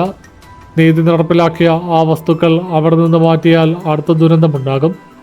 എന്നാൽ വികാരി ജനറൽ അത് കേൾക്കാൻ കൂട്ടാക്കിയില്ല. അദ്ദേഹം ആ ഇരുമ്പ് പെട്ടിയുമായി തൻ്റെ ആഡംബര കാറിലേക്ക് കയറി ഡ്രൈവറോട് വണ്ടിയെടുക്കാൻ ആവശ്യപ്പെട്ടു. കാർ കുരിശുമലയുടെ വളവുകൾ ഇറങ്ങിപ്പോകുമ്പോൾ ഫാദർ ആന്റണി സങ്കടത്തോടെ നോക്കി നിന്നു. പെട്ടെന്ന് കാറിന്റെ പിൻസീറ്റിലിരുന്നിരുന്ന ഫാദർ പുന്നക്കലിന് കറുത്ത ശ്വാസം മുട്ടൽ അനുഭവപ്പെട്ടു. കാറിന്റെ എയർ കണ്ടീഷണറിൽ നിന്ന് കത്തുന്ന മാംസത്തിന്റെ നാറ്റം വരാൻ തുടങ്ങി. അദ്ദേഹത്തിന്റെ കയ്യിലിരുന്ന ഇരുമ്പപ്പെട്ടി ഭയങ്കരമായി ചൂടായി. പെട്ടെന്ന് കാറിന്റെ മുൻപിലെ വിൻസ്ക്രീനിൽ കടുത്ത മഞ്ഞ് മൂടി. ഡ്രൈവർ വണ്ടി നിർത്ത്, ഫാദർ പറഞ്ഞു. എനിക്ക് മുന്നോട്ട് കാണാൻ പറ്റുന്നില്ല, ഡ്രൈവർ നിലവിളിച്ചു. പക്ഷേ കാറിന്റെ ബ്രേക്ക് പൂർണ്ണമായും പരാജയപ്പെട്ടിരുന്നു. കാർ അനിയന്ത്രിതമായി കുന്നിൻ ചെരുവിലേക്ക് പാഞ്ഞുപോയി. മലയോര പാതയിലെ ഏറ്റവും അപകടകരമായ ചെകുത്താൻ വളവിൽ വെച്ച് വണ്ടി നിയന്ത്രണം വിട്ട് കൂറ്റൻ കൊക്കയിലേക്ക് മറിഞ്ഞു. പാഞ്ഞുപോയ കാർ ഭയങ്കര ശബ്ദത്തോടെ താഴ്ചയിലെ പാറക്കെട്ടിൽ ഇടിച്ചു തകർന്ന് തരിപ്പണമായി. കത്താൻ തുടങ്ങിയ കാറിന്റെ അവശിഷ്ടങ്ങൾക്കിടയിൽ നിന്ന് ചോരയിൽ കുളിച്ച വികാരി ജനറാളിന്റെ കയ്യിൽ നിന്ന് ആ പഴയ ലത്തീൻ ബൈബിൾ പുറത്തേക്ക് തെറിച്ചു വീണു. ആ ബൈബിളിൽ വികാരി ജനറാളിന്റെ രക്തം വീണ താളിൽ അടുത്ത അധ്യായം താനെ എഴുതിപ്പെടുകയായിരുന്നു. സങ്കീർത്തനം 151 വാക്യം 4. സത്യം മൂടിവെക്കാൻ ശ്രമിക്കുന്ന വിധികർത്താക്കൾ പാതിവഴിയിൽ തകർന്നു വീഴും. 5-ാമത്തെ പ്രഹരം ഈ ഗ്രാമത്തിന്റെ തലവന്മാർക്ക് നേരെയായിരിക്കും. കുരിശുമലയിൽ വൻ ദുരന്തത്തിന്റെ കാറ്റ് വീശിയടിക്കാൻ തുടങ്ങി. ചെകുത്താൻ വളവിലെ കൊക്കയിൽ നിന്ന് പുകച്ചുരുളുകൾ ഉയർന്നുകൊണ്ടിരുന്നു. വികാരി ജനറൽ ഫാദർ മാത്യൂസ് പുന്നക്കലിന്റെ ആഡംബര കാർ പാറക്കെട്ടുകളിൽ തട്ടി തകർന്ന് പൂർണ്ണമായും കത്തിയമർന്നു. കാറിലുണ്ടായിരുന്ന 2 പേരും സംഭവസ്ഥലത്ത് തന്നെ ദാരുണമായി മരണപ്പെട്ടു. സംഭവസ്ഥലത്തേക്ക് പോലീസും ഗ്രാമീണരും ഓടിയെത്തി. തീയണച്ച ശേഷം ഫയർഫോഴ്സ് മൃതദേഹങ്ങൾ പുറത്തെടുക്കുമ്പോൾ അവിടെ കൂടിയ നാട്ടുപ്രമാണിമാരുടെയും ഗ്രാമീണരുടെയും മുഖത്ത് മരണഭീതി നിഴലിച്ചിരുന്നു. കാരണം തകർന്ന വണ്ടിയുടെ അവശിഷ്ടങ്ങൾക്കിടയിൽ നിന്ന് തെറിച്ചു വീണ ആ ഇരുമ്പപ്പെട്ടി പൂർണ്ണമായും കേടുപാടുകൾ കൂടാതെ പാറപ്പുറത്തിരിപ്പുണ്ടായിരുന്നു. തീ അതിൻ്റെ മേൽ തൊട്ടിട്ട് പോലുമില്ല. എന്നാൽ പെട്ടിയുടെ മുകളിലെ സാമുവൽ റമ്പാന്റെ മുദ്രയ്ക്ക് പകരം കറുത്തമഷിയിൽ ആരോ പുതിയതായൊരു കുരിശടയാളം വരച്ചു വെച്ചിരുന്നു. ഫാദർ ആന്റണിയും ഡോക്ടർ തോമസും സംഭവസ്ഥലത്തെത്തി. തകർന്നു കിടക്കുന്ന കാറിന്റെ അവശിഷ്ടങ്ങൾക്കിടയിൽ നിന്ന് ഫാദർ ആന്റണി ആ പഴയ ലത്തീൻ ബൈബിൾ എടുത്തു. പേജുകൾ രക്തത്തിൽ കുതിർന്നിരുന്നു. അതിൽ 5-ാമത്തെ അധ്യായത്തിന്റെ ആരംഭം കുറിക്കപ്പെട്ടിരിക്കുന്നത് അദ്ദേഹം കണ്ടു. 5-ാമത്തെ പ്രഹരം ഈ ഗ്രാമത്തിന്റെ തലവന്മാർക്ക് നേരെയായിരിക്കും. ഗ്രാമപഞ്ചായത്ത് പ്രസിഡന്റും നാട്ടുപ്രമാണിയുമായ കുര്യൻ മാത്യൂസും സംഘവും അവിടെ നിൽക്കുന്നുണ്ടായിരുന്നു. വർക്കിമൂപ്പൻ ആശുപത്രിയിലായതോടെ ഈ പ്രദേശത്തെ കാര്യങ്ങൾ തീരുമാനിക്കുന്നത് കുര്യനാണ്. ആന്റണിയച്ച, കുര്യൻ ദേഷ്യത്തോടെ മുന്നോട്ട് വന്നു. ഇതൊക്കെ എന്താണ് നടക്കുന്നത്? ഒരു എക്സോർസിസം നടത്തി ഈ പിശാചിനെ പള്ളിയിൽ നിന്ന് ഒഴിപ്പിക്കുന്നതിന് പകരം അച്ഛൻ ഈ പള്ളിയുടെയും സഭയുടെയും പേര് കളങ്കപ്പെടുത്താൻ ഇറങ്ങിത്തിരിച്ചിരിക്കുകയാണ്. സഭ ചെയ്ത പാപമെന്നും പറഞ്ഞ് നാട്ടുകാരെ പേടിപ്പിക്കുന്നത് അച്ഛൻ അവസാനിപ്പിക്കണം. ഫാദർ ആന്റണി കുര്യൻ്റെ കണ്ണുകളിലേക്ക് സൂക്ഷിച്ചു നോക്കി. കുര്യ, സഭ ചെയ്തത് പാപമാണെങ്കിൽ അത് ഏറ്റുപറയുകയാണ് വേണ്ടത്. സത്യം മൂടിവെക്കാൻ നോക്കിയ വികാരി ജനറാളിന് സംഭവിച്ചത് നീ കണ്ടില്ലേ? അടുത്തത് ഈ ഗ്രാമത്തിന്റെ തലവന്മാർക്ക് നേരെയാണെന്നാണ് വചനം പറയുന്നത്. ആ കെട്ടുകഥകൾ. കുര്യൻ പുച്ഛത്തോടെ ചിരിച്ചു. ഞങ്ങൾക്ക് ഈ പള്ളിയും ഈ ഗ്രാമവും സംരക്ഷിക്കാനറിയാം. നാളെ നേരം പുലരുമ്പോൾ ഞാൻ കത്തോലിക്ക സഭയിലെ ഏറ്റവും വലിയ എക്സോർസിസ്റ്റായ ഫാദർ ഡൊമിനിക്കിനെ ഇവിടെ എത്തിക്കും. ആ പിശാചിൻ്റെ കളി നാളെ അവസാനിക്കും. കുര്യൻ ദേഷ്യത്തോടെ തൻ്റെ തറവാട്ട് വീട്ടിലേക്ക് മടങ്ങി. അന്ന് രാത്രി തണുപ്പ് 0 താണിരുന്നു. കുരിശുമല ഗ്രാമത്തിലെ തെരുവുവിളക്കുകളെല്ലാം ഒന്നൊന്നായി അണഞ്ഞു. കുര്യൻ്റെ കൂറ്റൻ തറവാട്ട് വീട്ടിൽ കടുത്ത നിശബ്ദത പടർന്നിരുന്നു. ഉമ്മറത്തെ സ്വീകരണ മുറിയിൽ കുര്യൻ തനിച്ചിരുന്ന് മദ്യപിക്കുകയായിരുന്നു. പകൽ നടന്ന സംഭവങ്ങൾ അയാളെ ഉള്ളുകൊണ്ട് ഉലച്ചിരുന്നു. പെട്ടെന്ന് വീടിൻ്റെ മുകൾ നിലയിൽ നിന്ന് ഒരു ശബ്ദം കേട്ടു. കുര്യൻ മദ്യക്കുപ്പി താഴെ വെച്ച് എഴുന്നേറ്റു. ആരാ അവിടെ? ജോസഫേ, നീയാണോ? മറുപടിയൊന്നും ഉണ്ടായിരുന്നില്ല. കുര്യൻ ചുവരിലെ ലൈറ്റ് സ്വിച്ച് ഓൺ ചെയ്യാൻ ശ്രമിച്ചു. പക്ഷേ വൈദ്യുതി വിച്ഛേദിക്കപ്പെട്ടിരുന്നു. വീടാകെ അന്ധകാരത്തിലാണ്ടു. കുര്യൻ ഫോണിൻ്റെ ഫ്ലാഷ് ലൈറ്റ് ഓൺ ചെയ്ത് പടികൾ കയറി മുകളിലേക്ക് നടന്നു. മുകളിലത്തെ വലിയ ഹാളിലെത്തിയപ്പോൾ അവിടുത്തെ കട്ടിശീലകൾ കാറ്റിൽ ആടിയുലയുന്നുണ്ടായിരുന്നു. ഹാളിൻ്റെ നടുവിലായി ഒരു വലിയ പഴയ കസാര തിരിച്ചിട്ടിരിക്കുന്നു. കുര്യൻ വെളിച്ചം ആ കസാരയ്ക്ക് നേരെ തിരിച്ചപ്പോൾ ആ കസാരയിൽ ഒരാൾ ഇരിക്കുന്നത് കണ്ടു. ആരാ താൻ? എൻ്റെ വീട്ടിൽ അതിക്രമിച്ച് കയറാൻ നിനക്ക് ധൈര്യമായോ? കുര്യൻ അലറി. കസാര പതുക്കെ കറങ്ങിത്തിരിഞ്ഞു. ആ കസാരയിൽ ഇരുന്നിരുന്നത് കുര്യൻ്റെ പപ്പയായിരുന്നു. 10 വർഷം മുൻപ് മരിച്ചുപോയ മാത്യൂസ് മാപ്പിള. കുര്യൻ്റെ കയ്യിലിരുന്ന ഫോൺ നിലത്ത് വീണു. അയാളുടെ ശ്വാസം നിലച്ചു പോയി. പപ്പ. കസാരയിലിരുന്ന രൂപത്തിൻ്റെ കണ്ണുകൾ ചുവന്നു തുടങ്ങിയിരുന്നു. വായിൽ നിന്ന് പുക ഉയരുന്നുണ്ടായിരുന്നു. കുര്യ, ആ രൂപം സംസാരിച്ചു. നീ എന്തിനാണ് എന്നെ പപ്പ എന്ന് വിളിക്കുന്നത്? ഞാൻ നിന്റെ പപ്പയല്ല. 150 വർഷങ്ങൾക്ക് മുൻപ് നീയും നിന്റെ മുത്തശ്ശന്മാരും ചേർന്ന് കഴുത്ത് ചരിച്ചു കൊന്ന ഇട്ടി യോഹന്നാൻ്റെ ആത്മാവാണ്. ഇല്ല, ഇത് വിഭ്രമമാണ്, പിശാചിൻ്റെ വിഭ്രമമാണ്. കുര്യൻ ഭയന്നോടാൻ ശ്രമിച്ചു. പക്ഷേ മുറിയുടെ വാതിലുകൾ താനെ അടഞ്ഞു. വീടിൻ്റെ മരച്ചുവരുകൾ വിറയ്ക്കാൻ തുടങ്ങി. ചുവരുകളിൽ നിന്ന് ചോര തുള്ളികളായി താഴേക്ക് ഒലിച്ചിറങ്ങി. പെട്ടെന്ന് കുര്യൻ്റെ കഴുത്തിൽ ഏതോ അദൃശ്യകരങ്ങൾ മുറുകാൻ തുടങ്ങി. അയാൾക്ക് ശ്വാസമെടുക്കാൻ കഴിഞ്ഞില്ല. അയാൾ തറയിൽ കിടന്ന് വിറച്ചു. നിങ്ങളുടെ പൂർവികർ ഞങ്ങളുടെ വസ്തുക്കളുടെ പ്രമാണങ്ങൾ മോഷ്ടിച്ചു. ആ രൂപം എഴുന്നേറ്റ് നിന്ന് കുര്യന് നേരെ നടന്നു വന്നു. നിങ്ങൾ ദൈവത്തിൻ്റെ പേരിൽ സെമിത്തേരി കെട്ടിപ്പൊക്കി ഞങ്ങളുടെ ശവങ്ങളെ മറവ് ചെയ്തു. ഇന്ന് ഈ ഗ്രാമത്തിൻ്റെ തലവന്മാരുടെ രക്തം കൊണ്ട് ഞാൻ ആ പ്രമാണം തിരികെ എടുക്കും. അതേസമയം പള്ളിമേടയിൽ പ്രാർത്ഥിച്ചുകൊണ്ടിരുന്ന ഫാദർ ആന്റണിക്ക് വല്ലാത്തൊരു അസ്വസ്ഥത അനുഭവപ്പെട്ടു. പോക്കറ്റിലിരുന്ന പഴയ ലത്തീൻ ബൈബിൾ ചൂടാകാൻ തുടങ്ങി. അദ്ദേഹം വേഗത്തിൽ തോമസിനെയും കൂട്ടി ജീപ്പിൽ കുര്യൻ്റെ തറവാട്ടിലേക്ക് പാഞ്ഞു. അവർ കുര്യൻ്റെ വീടിൻ്റെ മുന്നിലെത്തിയപ്പോൾ വീടിൻ്റെ ഉള്ളിൽ നിന്ന് ക്രൂരമായ അലർച്ചകളും ഗ്ലാസുകൾ തകരുന്ന ശബ്ദവും കേൾക്കാമായിരുന്നു. ഫാദർ ആന്റണിയും തോമസും വാതിൽ ചവിട്ടി തുറന്ന് അകത്തേക്ക് ഓടി കയറി. മുകളിലത്തെ നിലയിലേക്ക് ഓടിയെത്തിയ അവർ കണ്ട കാഴ്ച ഭയാനകമായിരുന്നു. കുര്യൻ വായുവിൽ 5 അടി ഉയരത്തിൽ പൊങ്ങി നിൽക്കുകയായിരുന്നു. അയാളുടെ കഴുത്തിലൊരു വലിയ കഴുമരക്കയർ സ്വയം മുറുകിക്കൊണ്ടിരിക്കുന്നു. അയാളുടെ നാക്ക് പുറത്തേക്ക് തള്ളി. കണ്ണുകൾ വെളുത്തിരുന്നു. നസ്രാനായ ഈശോ മിശിഹായുടെ നാമത്തിൽ കൈവിടും. ഫാദർ ആന്റണി കയ്യിലിരുന്ന വലിയ കുരിശ് ഉയർത്തിപ്പിടിച്ച് പ്രാർത്ഥിക്കാൻ തുടങ്ങി. വായുവിൽ തൂങ്ങി നിന്നിരുന്ന കുര്യൻ്റെ രൂപം ഫാദർ ആന്റണിക്ക് നേരെ തിരിഞ്ഞു. ആന്റണിയച്ച, കുര്യൻ്റെ തൊണ്ടയിൽ നിന്ന് ഒരു ഗർജനം ഉയർന്നു. നീ ഇതിൽ ഇടപെടേണ്ട. നീ ഒരു നല്ല വൈദികനാണ്. എന്നാൽ ഈ ഗ്രാമത്തിലെ പ്രമാണികൾ ആരും നിരപരാധികളല്ല. ഇവർ തലമുറകളായി ഞങ്ങളുടെ രക്തം ഊറ്റിക്കുടിച്ചവരാണ്. അവർ പാപികളായിരിക്കാം, പക്ഷേ ശിക്ഷിക്കാൻ നിനക്ക് അധികാരം നൽകിയത് ദൈവമല്ല. ഫാദർ ആന്റണി അലറി. അദ്ദേഹം ബൈബിളിലെ വിശുദ്ധ വചനങ്ങൾ ഉറക്കെ വായിക്കാൻ തുടങ്ങി. പ്രാർത്ഥനയുടെ ശക്തിയിൽ കുര്യൻ ഭയങ്കര ശബ്ദത്തോടെ തറയിലേക്ക് വീണു. കഴുമരക്കയർ പൊട്ടിത്തെറിച്ചു. കുര്യൻ തറയിൽ കടന്ന് ശ്വാസത്തിനായി കിതച്ചു. അയാളുടെ നെഞ്ചിൽ മൂർച്ചയുള്ള എന്തോ ആയുധം കൊണ്ട് ആരോ ഒരു അക്ഷരം കൊത്തിവെച്ചിട്ടുണ്ടായിരുന്നു. ഫാദർ ആന്റണി കുര്യൻ്റെ അരികിലേക്ക് ഓടിയെത്തി. കുര്യൻ വിറയ്ക്കുന്ന വിരലുകൾ കൊണ്ട് ഫാദർ ആന്റണിയുടെ കുപ്പായത്തിൽ പിടിച്ചു. അച്ഛാ, എനിക്ക് തെറ്റിപ്പറ്റി. കുര്യൻ കരഞ്ഞു. ഞങ്ങളുടെ കുടുംബത്തിൻ്റെ പഴയ സുരക്ഷിത സങ്കേതത്തിൽ ഒരു പഴയ രേഖയുണ്ട്. പപ്പ മരിക്കുന്നതിന് മുൻപ് എനിക്ക് തന്നത്. അതിൽ ഈ പള്ളിയുടെയും ഈ ഗ്രാമത്തിൻ്റെയും യഥാർത്ഥ ചരിത്രമുണ്ട്. പെട്ടെന്ന് ആ മുറിയുടെ കോണിൽ ഒരു കറുത്ത നിഴൽ രൂപപ്പെട്ടു. ആ നിഴൽ ഭയാനകമായ ശബ്ദത്തിൽ പറഞ്ഞു, തുടരുക. സങ്കീർത്തനം 181 പൂർത്തിയാക്കാൻ ഇനി 3 വാക്യങ്ങൾ മാത്രം. പള്ളിയിലെ വലിയ കുരിശ് പൂർണ്ണമായി തകരുമ്പോൾ ഈ മണ്ണ് അതിൻ്റെ യഥാർത്ഥ അവകാശികൾക്ക് തിരികെ ലഭിക്കും. ആ നിഴൽ വായുവിൽ അപ്രത്യക്ഷമായി. ഫാദർ ആന്റണിയും തോമസും ഭയത്തോടെ പരസ്പരം നോക്കി. അടുത്ത ദിവസം എത്താനിരിക്കുന്ന വിഖ്യാത എക്സോർസിസ്റ്റ് ഫാദർ ഡൊമിനിക്കിന് പോലും തടയാൻ കഴിയാത്ത എന്തോ വലിയ വിനാശത്തിലേക്ക് കുരിശുമല ഗ്രാമം നീങ്ങുകയായിരുന്നു. അതിരാവിലെ തന്നെ കുരിശുമലയിലേക്ക് റോമൻ കത്തോലിക്ക സഭയിലെ പ്രശസ്തനായ എക്സോർസിസ്റ്റ് ഫാദർ ഡൊമിനിക് എത്തിച്ചേർന്നു. കറുത്ത കസോക്കും തോളിൽ വലിയ കറുത്ത മേലങ്കിയും അണിഞ്ഞ അദ്ദേഹത്തിൻ്റെ മുഖത്ത് കടുത്ത ആത്മവിശ്വാസവും അധികാരവും നിഴലിച്ചിരുന്നു.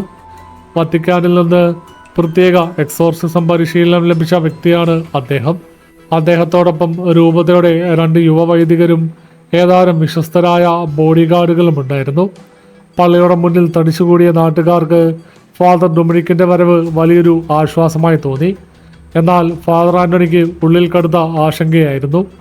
കുര്യൻ്റെ വീട്ടിലെ സുരക്ഷിത സങ്കേതത്തിൽ നിന്ന് ലഭിച്ച പഴയ ആധാരരേഖകൾ ഫാദർ ആന്റണി അപ്പോൾ വായിച്ചു തീർത്തതേ ഉണ്ടായിരുന്നുള്ളൂ.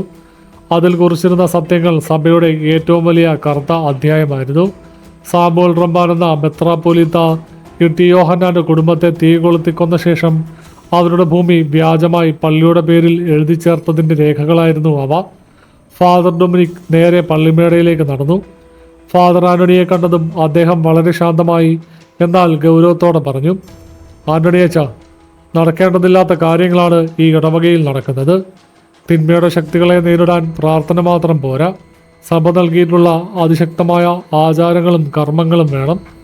ഈ നാടിനെ വന്ന് ബാധിച്ചിരിക്കുന്ന സാത്താൻ്റെ സ്വാധീനത്തെ ഞാനിന്ന് എക്സോർസിസം ചെയ്ത് നിർവീര്യമാക്കും. ഫാദർ ആന്റണി ഡൊമിനിക്കിൻ്റെ കണ്ണുകളിലേക്ക് നോക്കി. ഡൊമിനിക് അച്ഛ, ഇത് കേവലം സാത്താൻ്റെ ബാധയല്ല, ഇത് വിശുദ്ധിയുടെ മറവിൽ നമ്മൾ ചെയ്ത വഞ്ചനയുടെ ശാപമാണ്. നീതി നൽകാതെ, സത്യമേറ്റു പറയാതെ ഏത് എക്സോർസിസം നടത്തിയിട്ടും ഒരു കാര്യവുമില്ല. ഡൊമിനിക് പുച്ഛത്തോടെ ഒന്ന് ചിരിച്ചു. അച്ഛന് പ്രായമായതിൻ്റെ വിഭ്രമമാണ്. ചരിത്രത്തിൽ സംഭവിച്ച എന്തോ ചില കാര്യങ്ങൾ വെച്ച് പിശാച് അച്ഛൻ്റെ മനസ്സിൽ സംശയങ്ങൾ വിതയ്ക്കുകയാണ്. ഞാൻ ഈ പള്ളി ശുദ്ധീകരിക്കും. അതിനെനിക്ക് വത്തിക്കാൻ്റെ പ്രത്യേക അനുമതിയുണ്ട്. ഉച്ചയ്ക്ക് 12 മണി. പള്ളിയുടെ വലിയ മരവാതിലുകൾ ഫാദർ ഡൊമിനിക് തുറന്നു. അൽത്താരയുടെ മുന്നിലായി അപ്പോഴും കരിഞ്ഞുണങ്ങിയ രക്തത്തിൻ്റെ പാടുകളും തകർന്ന അൽത്താരയുടെ അവശിഷ്ടങ്ങളും കാണാമായിരുന്നു. ഫാദർ ഡൊമിനിക് വിശുദ്ധ ജലവും ലത്തീൻ ഭാഷയിലുള്ള വലിയ പ്രാർത്ഥനാ പുസ്തകവും എടുത്തു. അൾത്താരയ്ക്ക് മുന്നിൽ നിന്ന് അദ്ദേഹം ഉറക്കെ പ്രാർത്ഥിക്കാൻ തുടങ്ങി. അശുദ്ധാത്മാവെ, സാത്താൻ്റെ ശക്തികളെ, നിങ്ങളെ ഞങ്ങൾ പുറന്തള്ളുന്നു. അദ്ദേഹം വിശുദ്ധജലം അൾത്താരയിലേക്ക് തളിച്ചു. പെട്ടെന്ന് പള്ളിക്കുള്ളിൽ കാറ്റിന് കടുത്ത മരവിപ്പ് അനുഭവപ്പെട്ടു. പള്ളിയുടെ കൂറ്റൻ മരവാതിലുകൾ ഭയങ്കര ശബ്ദത്തോടെ അടഞ്ഞു. ജനൽ ചില്ലുകൾ ഒന്നൊന്നായി പൊട്ടിത്തെറിക്കാൻ തുടങ്ങി. അൾത്താരയുടെ തകർന്ന അറയിൽ നിന്ന് കറുത്ത പുക ഉയർന്നു വന്നു. ആ പുക പള്ളിയുടെ നടുവിൽ ഒരു ഭയാനകമായ രൂപമായി മാറി. ആ രൂപത്തിന് മുഖമുണ്ടായിരുന്നില്ല. എന്നാൽ കത്തിയമരുന്ന 7 കണ്ണുകൾ ആ പുകയ്ക്കുള്ളിൽ തിളങ്ങുന്നുണ്ടായിരുന്നു. ഡൊമിനിക് അല്പം പോലും ഭയക്കാതെ വലിയ വെള്ളക്കുരിശ് ഉയർത്തിപ്പിടിച്ചു. ഈശോ മിശിഹായുടെ നാമത്തിൽ ഞാൻ നിന്നോട് ആജ്ഞാപിക്കുന്നു, ഈ വിശുദ്ധ ഭവനത്തിൽ നിന്ന് ഇറങ്ങിപ്പോവുക. ആ കറുത്ത രൂപത്തിൽ നിന്ന് ഒരു അട്ടഹാസം ഉയർന്നു. ആ ശബ്ദത്തിൽ പള്ളിയുടെ കൽച്ചുവരുകൾ വിറച്ചു. വിശുദ്ധ ഭവനമോ? ആ അശുദ്ധാത്മാവ് സംസാരിച്ചു. ഡൊമിനിക്, നീ ഏത് വിശുദ്ധിയെക്കുറിച്ചാണ് സംസാരിക്കുന്നത്? റോമിലും വത്തിക്കാനിലും നീ ചെയ്ത പാപങ്ങൾ കഴുകിക്കളയാനാണോ നീ ഈ കറുത്ത കുപ്പായമിട്ടിരിക്കുന്നത്? ഡൊമിനിക്കിൻ്റെ മുഖത്തെ ആത്മവിശ്വാസം പെട്ടെന്ന് മങ്ങി. അദ്ദേഹത്തിൻ്റെ കണ്ണുകളിൽ ഭയം നിഴലിക്കാൻ തുടങ്ങി. സഭയുടെ പണം തട്ടിയെടുത്തത്, നിരപരാധികളായ വൈദികരെ വ്യാജ ആരോപണങ്ങളിൽ കുടുക്കിയത്, നിന്റെ ഉള്ളിലെ പാപങ്ങൾ എനിക്ക് വ്യക്തമായി കാണാം ഡൊമിനിക്. ആ രൂപം വലറി. പാപിയായ ഒരു വൈദികന് മറ്റൊരു പാപത്തിൻ്റെ ശാപത്തെ ഒഴിപ്പിക്കാൻ കഴിയില്ല. അസത്യം. സാത്താൻ അസത്യങ്ങൾ പറഞ്ഞ് എന്നെ തകർക്കാൻ നോക്കുകയാണ്. ഡൊമിനിക് വിറയ്ക്കുന്ന ശബ്ദത്തോടെ വിശുദ്ധ തൈലം തളിക്കാൻ ശ്രമിച്ചു. എന്നാൽ ഫാദർ ഡൊമിനിക് തളിച്ച തൈലം അന്തരീക്ഷത്തിൽ വെച്ച് തീയായി മാറി അദ്ദേഹത്തിൻ്റെ കൈകളിലേക്ക് തന്നെ വീണു. ഡൊമിനിക് വേദന കൊണ്ട് അലറി വിളിച്ചു. അദ്ദേഹത്തിൻ്റെ കറുത്ത മേലങ്കിയിൽ തീ പടർന്നു പിടിച്ചു. കൂടെ വന്ന വൈദികരും കൂട്ടാളികളും ഭയന്നോടി. വാതിൽ തുറക്കാൻ ശ്രമിച്ചെങ്കിലും വാതിലുകൾ ഇളകിയില്ല. ആ കറുത്ത പുക ഡൊമിനിക്കിന് ചുറ്റും വട്ടമിട്ട് അദ്ദേഹത്തിൻ്റെ കഴുത്തിലമർന്നു. ഡൊമിനിക് മുട്ടുകുത്തി വീണു. അദ്ദേഹത്തിൻ്റെ വായ തുറക്കപ്പെടുകയും കറുത്ത രക്തം ഛർദ്ദിക്കാൻ തുടങ്ങുകയും ചെയ്തു. നിർത്തൂ! ഫാദർ ആന്റണി പള്ളിയുടെ നടുവിലേക്ക് ഓടിയെത്തി.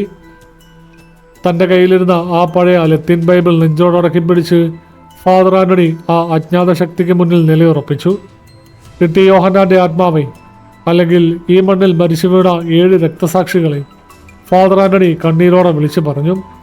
ഈ സഭ ചെയ്ത അക്രമങ്ങൾക്ക് ഞാൻ മാപ്പ് ചോദിക്കുന്നു. സഭയുടെ അധികാരികൾ തങ്ങളുടേതാക്കിയ ഈ ഭൂമി ഞാൻ തിരികെ തരാം. നിങ്ങളുടെ ആധാരം ഞാൻ ഗ്രാമവാസികളുടെ മുന്നിൽ പരസ്യമായി വായിക്കാം. പക്ഷേ നിരപരാധികളുടെ ചോര ഇനിയും ചീന്തരുത്. ആ കറുത്ത രൂപം ഫാദർ ആന്റണിക്ക് നേരെ തിരിഞ്ഞു. ആന്റണി അച്ഛ, ആ ശബ്ദം കുറച്ചൊന്ന് ശാന്തമായി.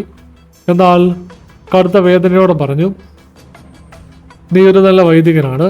എന്നാൽ ഈ അതിരുകൾ മായ്ക്കാൻ നിന്റെ മാപ്പ് പറച്ചിൽ മാത്രം പോരാ. ആ പഴയ അൽത്താര പൂർണ്ണമായി തകരണം. ഈ പള്ളിയുടെ അഹങ്കാരത്തിൻ്റെ ഗോപുരം മണ്ണോട് ചേരണം. എങ്കിൽ മാത്രമേ സങ്കീർത്തനം 151 പൂർത്തിയാകൂ. പെട്ടെന്ന് പള്ളിമേടയിലെ കൂറ്റൻ വെങ്കൽമണി ഇളകി വീണു. പള്ളിയുടെ വലിയ മരക്കോണികളും കൽച്ചുവരുകളും പിളരാൻ തുടങ്ങി. ഒരു വൻ ഭൂകമ്പമുണ്ടായതുപോലെ പള്ളി ആടിയൊലിഞ്ഞു. ഫാദർ ആന്റണി തറയിൽ വീണ് കിടന്ന ഫാദർ ഡൊമിനിക്കിനെ ബലമായി വലിച്ച് പുറത്തേക്കോടി. കൂടെയുള്ളവരും പുറത്തേക്ക് ചാടി. അവർ പുറത്തെത്തിയതും പള്ളിയുടെ മുൻവശത്തെ വലിയ കൂറ്റൻ കൽക്കുരിശ് മധ്യത്തിൽ വെച്ച് ഭയങ്കര ശബ്ദത്തോടെ തകർന്നു വീണു. സെമിത്തേരിയിലെ മുഴുവൻ കല്ലറകളും ഒരേ സമയം പിളരുകയായിരുന്നു. ഫാദർ ഡൊമിനിക് തറയിൽ കടന്ന് വിറച്ചു. അദ്ദേഹത്തിൻ്റെ അഹങ്കാരവും ആത്മവിശ്വാസവും പൂർണ്ണമായും തകർന്നു പോയിരുന്നു. ഫാദർ ആന്റണി തൻ്റെ പോക്കറ്റിൽ കൈയിട്ട് ആ പഴയ ലത്തീൻ ബൈബിളിന്റെ താളുകളിൽ 6-ാമത്തെ അധ്യായം തെളിഞ്ഞു വരുന്നത് അദ്ദേഹം കണ്ടു. സങ്കീർത്തനം 151 അധ്യായം 6. കൂട്ടക്കൂട്ടമായി പിളരുന്ന കല്ലറകളിൽ നിന്ന് സത്യം പുറത്തു വരും. അവസാനത്തെ വിചാരണ അടുത്തു വന്നു കഴിഞ്ഞു. ഫാദർ ആന്റണി കാവൽക്കാരൻ കുഞ്ഞാപ്പയോടും തോമസിനോടും ഉറക്കെ പറഞ്ഞു. രാത്രി ഈ ഗ്രാമത്തിലെ മുഴുവൻ ആളുകളെയും, വില്ലേജ് ഓഫീസറെയും പോലീസിനെയും ഇവിടെ വിളിച്ചു വരുത്തണം. സഭയും പ്രമാണികളും അടക്കി വച്ചിരിക്കുന്ന ആ പഴയ രേഖകൾ ഞാൻ പരസ്യമായി വായിക്കാൻ പോവുകയാണ്. എന്നാൽ ആ രാത്രിയിൽ ഗ്രാമത്തെ മുഴുവൻ വിഴുങ്ങാൻ പോകുന്ന അവസാനത്തെ കൊടുങ്കാറ്റ് രൂപപ്പെടുകയായിരുന്നു. രാത്രി 11 മണി കഴിഞ്ഞപ്പോഴേക്കും കുരിശുമലയെ പൂർണ്ണമായും ഒരു കറുത്ത മൂടൽമഞ്ഞ് മൂടി. അന്തരീക്ഷത്തിൽ അസാധാരണമായ ഒരു തണുപ്പ് പടർന്നു പിടിച്ചു. വന്യമൃഗങ്ങളുടെയോ കാറ്റിൻ്റെയോ ശബ്ദം പോലും കേൾക്കാനില്ലാത്ത വിധം കടുത്ത നിശബ്ദത. ഫാദർ ആന്റണിയുടെ നിർദ്ദേശപ്രകാരം ഗ്രാമത്തിലെ മുഴുവൻ കുടുംബാംഗങ്ങളും, വില്ലേജ് ഓഫീസർ സതീശനും ലോക്കൽ SIയും പള്ളി കമ്മിറ്റി അംഗങ്ങളും സെന്റ് ജൂഡ് ചാപ്പലിന്റെ വിശാലമായ മുറ്റത്ത് തടിച്ചുകൂടിയിരുന്നു.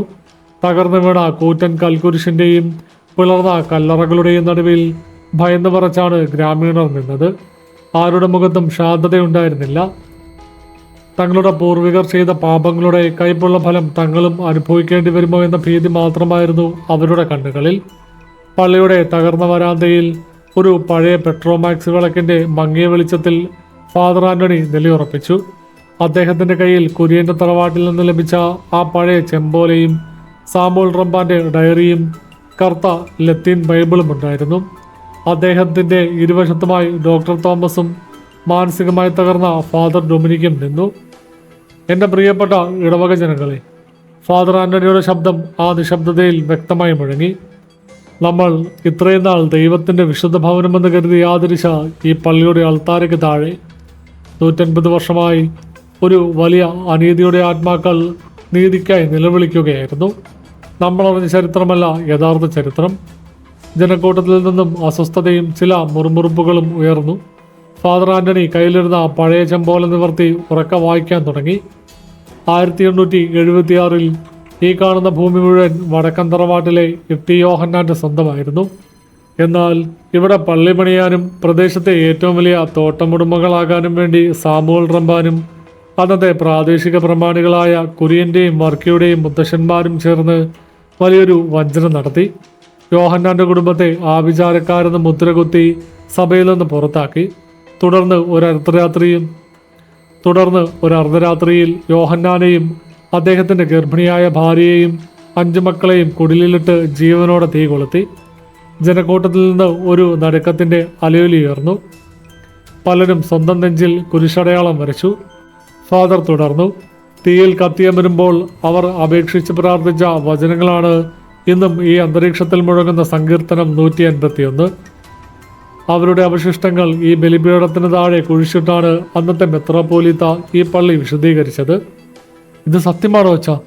വില്ലേജ് ഓഫീസർ സതീശൻ വിറയ്ക്കുന്ന ശബ്ദത്തോടെ ചോദിച്ചു. ഇതാ ഈ രേഖകൾ നോക്കും. ഫാദർ ആന്റണി ആ താളിയോലയും അതിലെ വില്ലേജ് സർവേ നമ്പറുകളും വില്ലേജ് ഓഫീസറുടെ കൈകളിലേക്ക് കൊടുത്തു. ഇവിടെ നിൽക്കുന്ന ഈ സഭയും പ്രമാണികളുടെ തോട്ടവും ആ ചോരയിൽ നിന്ന് ഉണ്ടാക്കിയതാണ്. പെട്ടെന്ന് ഗ്രാമീണർക്കിടയിൽ നിന്ന് ഒരു സ്ത്രീ നിലവിളിച്ചു. സഭയിലുണ്ടായിരുന്ന എല്ലാവരുടെയും ശ്രദ്ധ സെമിത്തേരിയിലേക്ക് തിരിഞ്ഞു. പിളർന്നു കിടന്നിരുന്ന ആ പഴയ അടഞ്ഞ കല്ലറയ്ക്കുള്ളിൽ നിന്നും കറുത്ത പുകയല്ല, മറിച്ച് 7 തീജ്വാലകൾ മുകളിലേക്ക് ഉയർന്നു വന്നു. ആ ഓരോ തീജ്വാലയ്ക്കുള്ളിലും മനുഷ്യരൂപങ്ങളുടെ നിഴലുകൾ കാണാമായിരുന്നു. ആ രൂപങ്ങൾ പതുക്കെ വായുവിലുയർന്ന് ഗ്രാമീണർക്ക് മുന്നിലേക്ക് നീങ്ങി വന്നു. ആളുകൾ ഭയന്നോടാൻ ശ്രമിച്ചെങ്കിലും പള്ളിയുടെ 4 വശത്തെയും ആകാശ അതിർത്തികളിൽ നിന്ന് വലിയൊരു അദൃശ്യമതിൽ ഉയർന്നതുപോലെ അവർ പുറത്തേക്കോടാൻ കഴിയാതെ തടഞ്ഞു നിൽക്കപ്പെട്ടു.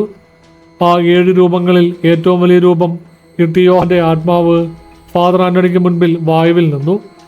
ആന്റണിയച്ച, ആ ആത്മാവിൻ്റെ ശബ്ദം കാറ്റിൽ പ്രതിധ്വനിച്ചു. നീ സത്യം വിളംബരം ചെയ്തു. സഭ മറച്ചുവെച്ച അധർമ്മത്തിൻ്റെ മുഖം മൂടി നീ അഴിച്ചുമാറ്റി കഴിഞ്ഞു. എന്നാൽ പ്രായശ്ചിത്തം പൂർണ്ണമാകണമെങ്കിൽ ഈ മണ്ണ് ശുദ്ധീകരിക്കപ്പെടണം. ഞാൻ എന്താണ് ചെയ്യേണ്ടത് യോഹന്നാനെ? ഫാദർ ആന്റണി കണ്ണീരോടെ ചോദിച്ചു. സഭയുടെ പ്രതിനിധിയായി ഞാൻ നിങ്ങളുടെ കാൽക്കൽ മുട്ടുകൊത്താം.